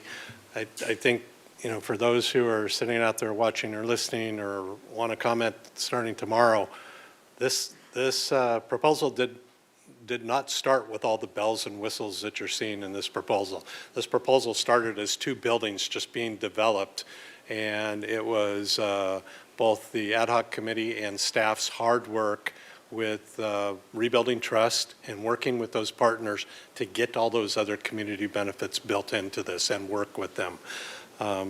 It could have been just the opposite, but in everybody's, to give credit to everybody involved, it became more than that. Everybody had multiple opportunities to walk away, but persevered, and that is a testament to the people that were involved. Both the ownership and the representatives that were working with them, and our civic leader of the year, Tess Harris, and our city administrator, Kelly McAdoo, and probably other staff I don't know about, our staff attorney teams too, that kind of thing. Greg Parker called it remarkable. I might have been talking to him pretty much on and offline for the past several months about this, both with the original proposal and this one, and to have him stand up and with his life work and call this remarkable for the points he makes, I think is a powerful statement coming from a person that that has a particular insight into the complexity and the rewards of this type of project. And then where did the homeless guy go? Rich Sander is not homeless, so you can't call him the homeless guy. But what did he say? He said, I'm going to find it here somewhere. It's good for all of us. And I cannot poke a hole in this and just say it's good for Yardy and it's good for Shop-Off. This is a project that is good for all of us. I sat up here for, 10 years as a planning commissioner and 6 or 7 years up here, and I could list those out on 10 fingers right now. Cottage Hospital, Cancer Center, any museum, I mean, a good park. This rivals, in its own type of measurement, this rivals those particular projects and what will be community benefit projects for years and years to come. And just one comment about the comments made on the DDA. I would caution us on performance metrics for years to come. I don't want to see a hole in the ground. Okay, I was here when the Canary was a hole in the ground for many years. I was here when the bottom of State Street was a hole in the ground for many years. So I'm all for, we need to get the project going and build it, and we should have some carrots and sticks onto that. But to put performance metrics on it 10 or 20 years out, I think is simply unreasonable, because the world will change again by that time, and the owners need to have the flexibility to do with their property what they can at that time. We could have another pandemic and all the employees leave downtown for 3 years again, and to burden somebody with saying we have the foresight into what you should be doing years from now, I think needs to be really looked at with caution. So other than that, again, congrats to everybody who's sat through this process and worked through it and got us to where we are today. I am hopeful that nothing happens between today and the next visit back, that we're in a spot right now where it's literally just dot the I's, cross the T's, and let's get to the point where everybody sits down at a table and signs it. So thank you, Mr. Mayor. Ms. Santa Maria. Thank you, Mayor Rouse. Thank you to my colleagues for all of those comments, because I think they've covered almost everything that I wanted to cover. I will go ahead and do another round of thank yous, because I think everybody up here just can't thank all of you enough who have been involved in this. I mean, I think there's there are so many, I think, in a way, competing interests, but there's also so many mutual benefits that we're going to get from this project. So I for one, am excited to see this go forward. That being said, I do have some questions because I need to do my due diligence. I actually only have one question because some of my colleagues asked others, and thank you to my colleagues also doing their due diligence. This is more for staff, and just curious about, I've gotten several comments from the public about the DSP housing project. It will be 80 to 112 units with 10% moderate income, not low income, correct? That is correct. That is the requirement in our ordinance currently. Okay. And in theory, is DSP able to just pay the in lieu fees and not build the 8 to 12? No, this would, even under our adaptive reuse ordinance, this would be exempt from the ability to pay the fee, so they must build the units on site. Perfect, thank you. I think that's important for the public to understand because I knew there were some concerns about that. That's the only question I have, so I'll just go briefly into comments. And truly, I know AB's not in the room. I do hope they're watching, but thank you to AB for not picking up your ball and going home with it. I do appreciate you being willing to be open even to an offer. And I think, Yardi, being willing to really take advantage of this opportunity, seeing this space and seeing, your ability to return back. I think, I do think that we're very close to making this a project that is ready to go and mutually beneficial for everybody. A couple comments that I've gotten from the public that I do want to share with you all, so I think this is the time to do it. Our Museum of Contemporary Art, and I think we're all very grateful that we are maintaining, the art, the museum, the theater, and all these things.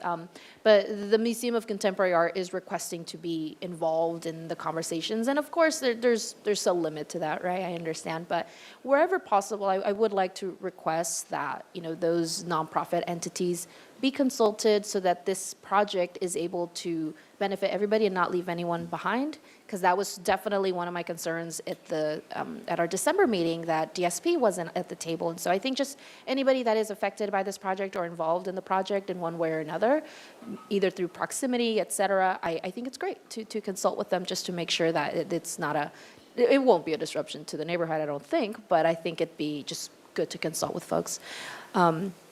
I wholeheartedly second Mayor Pro Tem Snedden's suggestions of a Chumash cultural heritage space. I do think that would be incredible, even at least to start consulting with our Chumash community and seeing what would be a good benefit for their community and how could we fit that in. I think even if they say, well, it wouldn't fit into this, I think that would be their call. But I think just having that conversation couldn't hurt. Also agree with Mayor Pro Tem Sneddon on local first leasing priorities. I think that would go a long way into making sure that we are retaining that local economy and keeping it sustainable if we're able to provide those opportunities first to our local businesses. I know we're the public outreach is still happening, and so I also agree. I think if the public isn't able to fully review everything and comment, I don't want to delay the project. I want to be very clear about that. However, I do think that the public needs the adequate time to discuss and review the documents. If, for whatever reason, the public is not able to review everything by the June 16th meeting, I do think it would be better for everybody that we maybe meet at the next meeting and discuss this, just to give everybody time and to make sure that it's bilingual. I understand that it's a downtown project and moderate to higher incomes, but it is still the Pasonovo Mall. It is still going to be, and I'm really happy that it's still going to be the mall. I'll just say personally. But we're going to have people of all walks of life, ideally visiting the downtown, and so I just want everybody in our city to be able to comment if they wish to. The only other thing I'll say is the only part that I was a bit hesitant about in this project, and it's not necessarily about the project itself, because the project itself has so many limitations that there's only so much you could do, either with Nordstrom's or with the Macy's. But I think, like a lot of people in this community, it is sort of hard to see that the Macy's building will no longer be housing as we once thought that it could be. And we understand the why, and there is, of course, the benefit of having regular up to 600 employees in the downtown area, so that provides a benefit on its own. That being said, it doesn't erase the need for housing. And I think that that is something that I think as Yardi, as a partner, and such a generous philanthropic partner, I think it's worth us discussing. And this is just a request. It's not a, just something that I would like for you all to consider.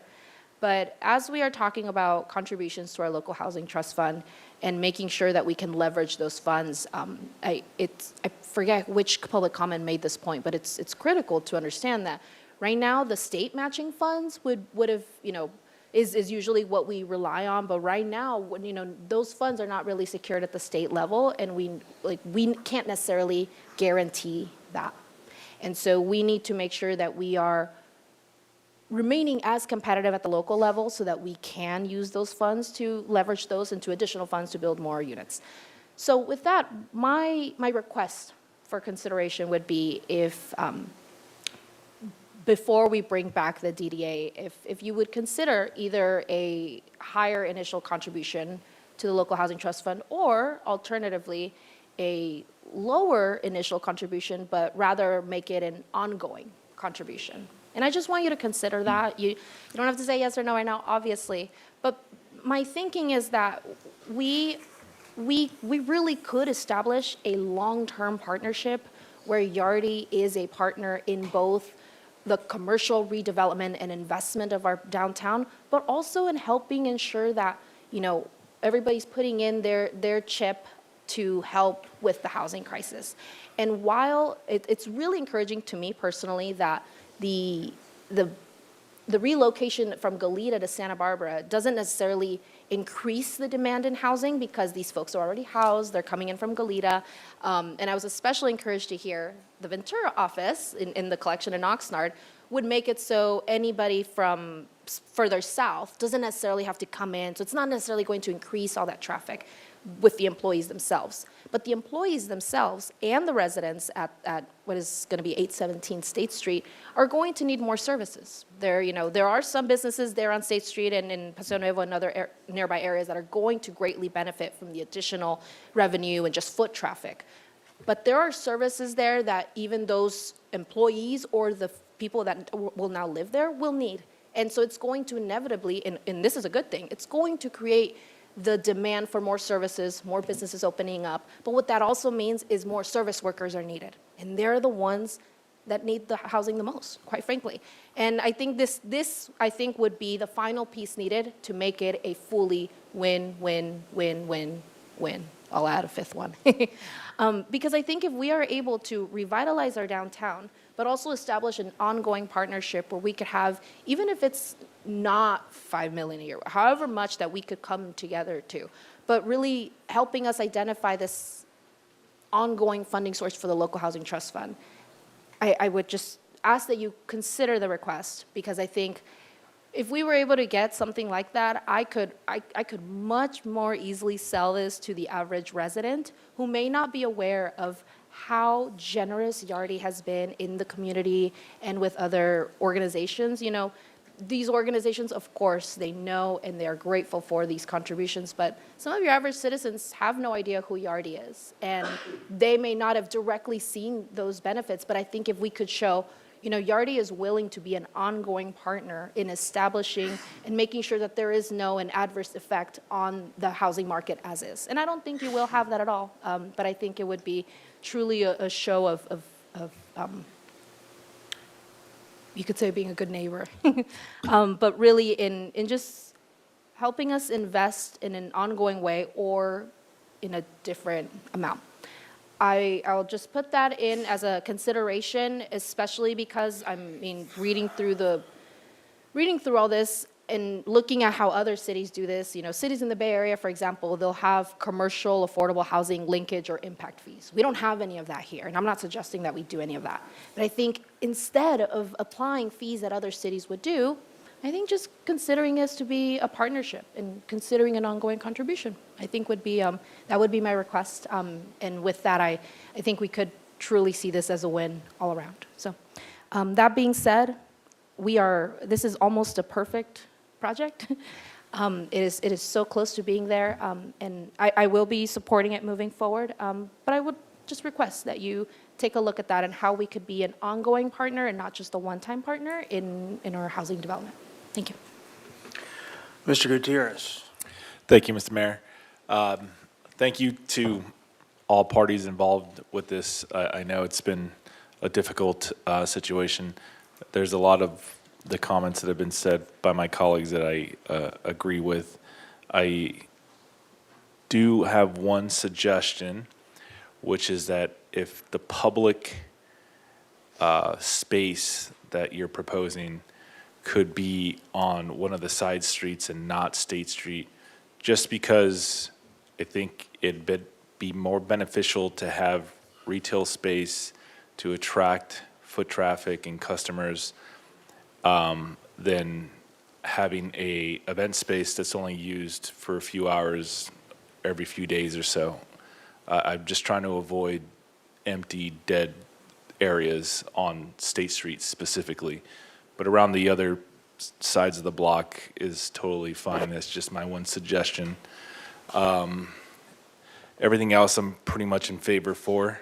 Very much in favor for having an element of the Chumash culture be represented there, absolutely. And yeah, just thank you again, very much appreciated. All right, very good. A little quick on the trigger there, Ms. Harmon. Very good. Yeah, that was a good hearing. I have to say that I was around for the negotiations when we had Ott's Old Town Mall, and we took out everything and put in the Passaic waiver in the first place. I remember the community discussion back then. This is a much more complete and I think a much more financially viable package, and I'm very pleased that we have the players in the game that we do have, because I think this is going to come off. That all being said, I know that from my experience of being around here for a while, that the more that's set up here, the more we can probably screw the deal up. So I'm going to say this. They brought us a very viable set of term sheets and things that they worked a long time to agree on. So I'm not going to try to sit up here and pick out the curtains. I think we need to move forward, and I am ready for a motion to that effort. Great, thank you. Okay, I move that we direct staff to return with the disposition and development agreements and other related agreements to this transaction for approval on the appropriate date. Okay, I think Ms. Snedden beat you to the second. So it's first by Harmon, second by Snedden. Further discussion on the motion? And with that, Ms. Gorman, can we get a vote on that, please? Yes, I will repeat the motion. Please let me know if it is correct. Motion by Councilmember Harmon, seconded by Mayor Pro Tem Snedden, to direct staff to return with the disposition and development agreements and other related agreements to this transaction for approval on an appropriate date. Okay, very good. Let's go ahead and vote.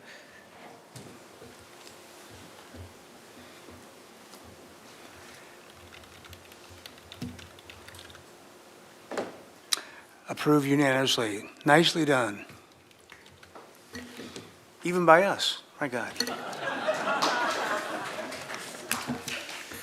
All right, with that, one of the better meetings of the year. Any council member committee assignment reports? Ms. Snedden. Thank you, Mayor Rouse. I attended the UCSB Economic Forecast, the UCSB Chancellor's inauguration. It was very fun to see you, Mayor Rouse, in your regalia. Visit Santa Barbara annual meeting. Fire Safe Council annual town hall.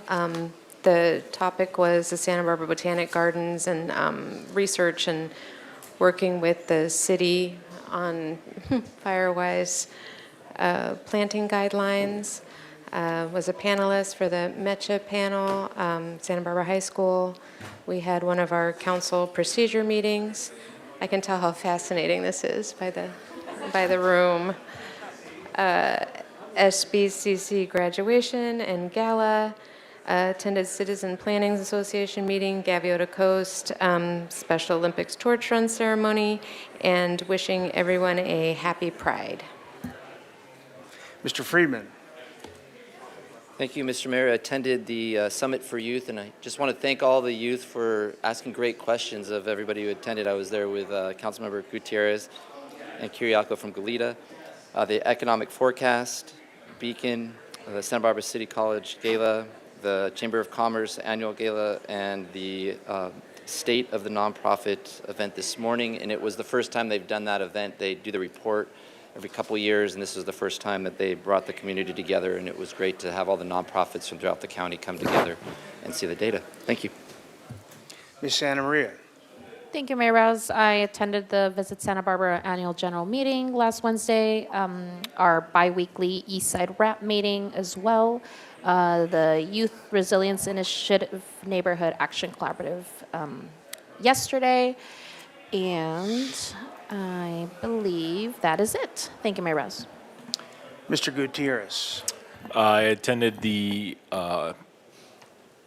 Arts and Culture Committee meeting where we discussed the ribbon cutting for the Oaxacan Street crosswalk at Carrillo and State.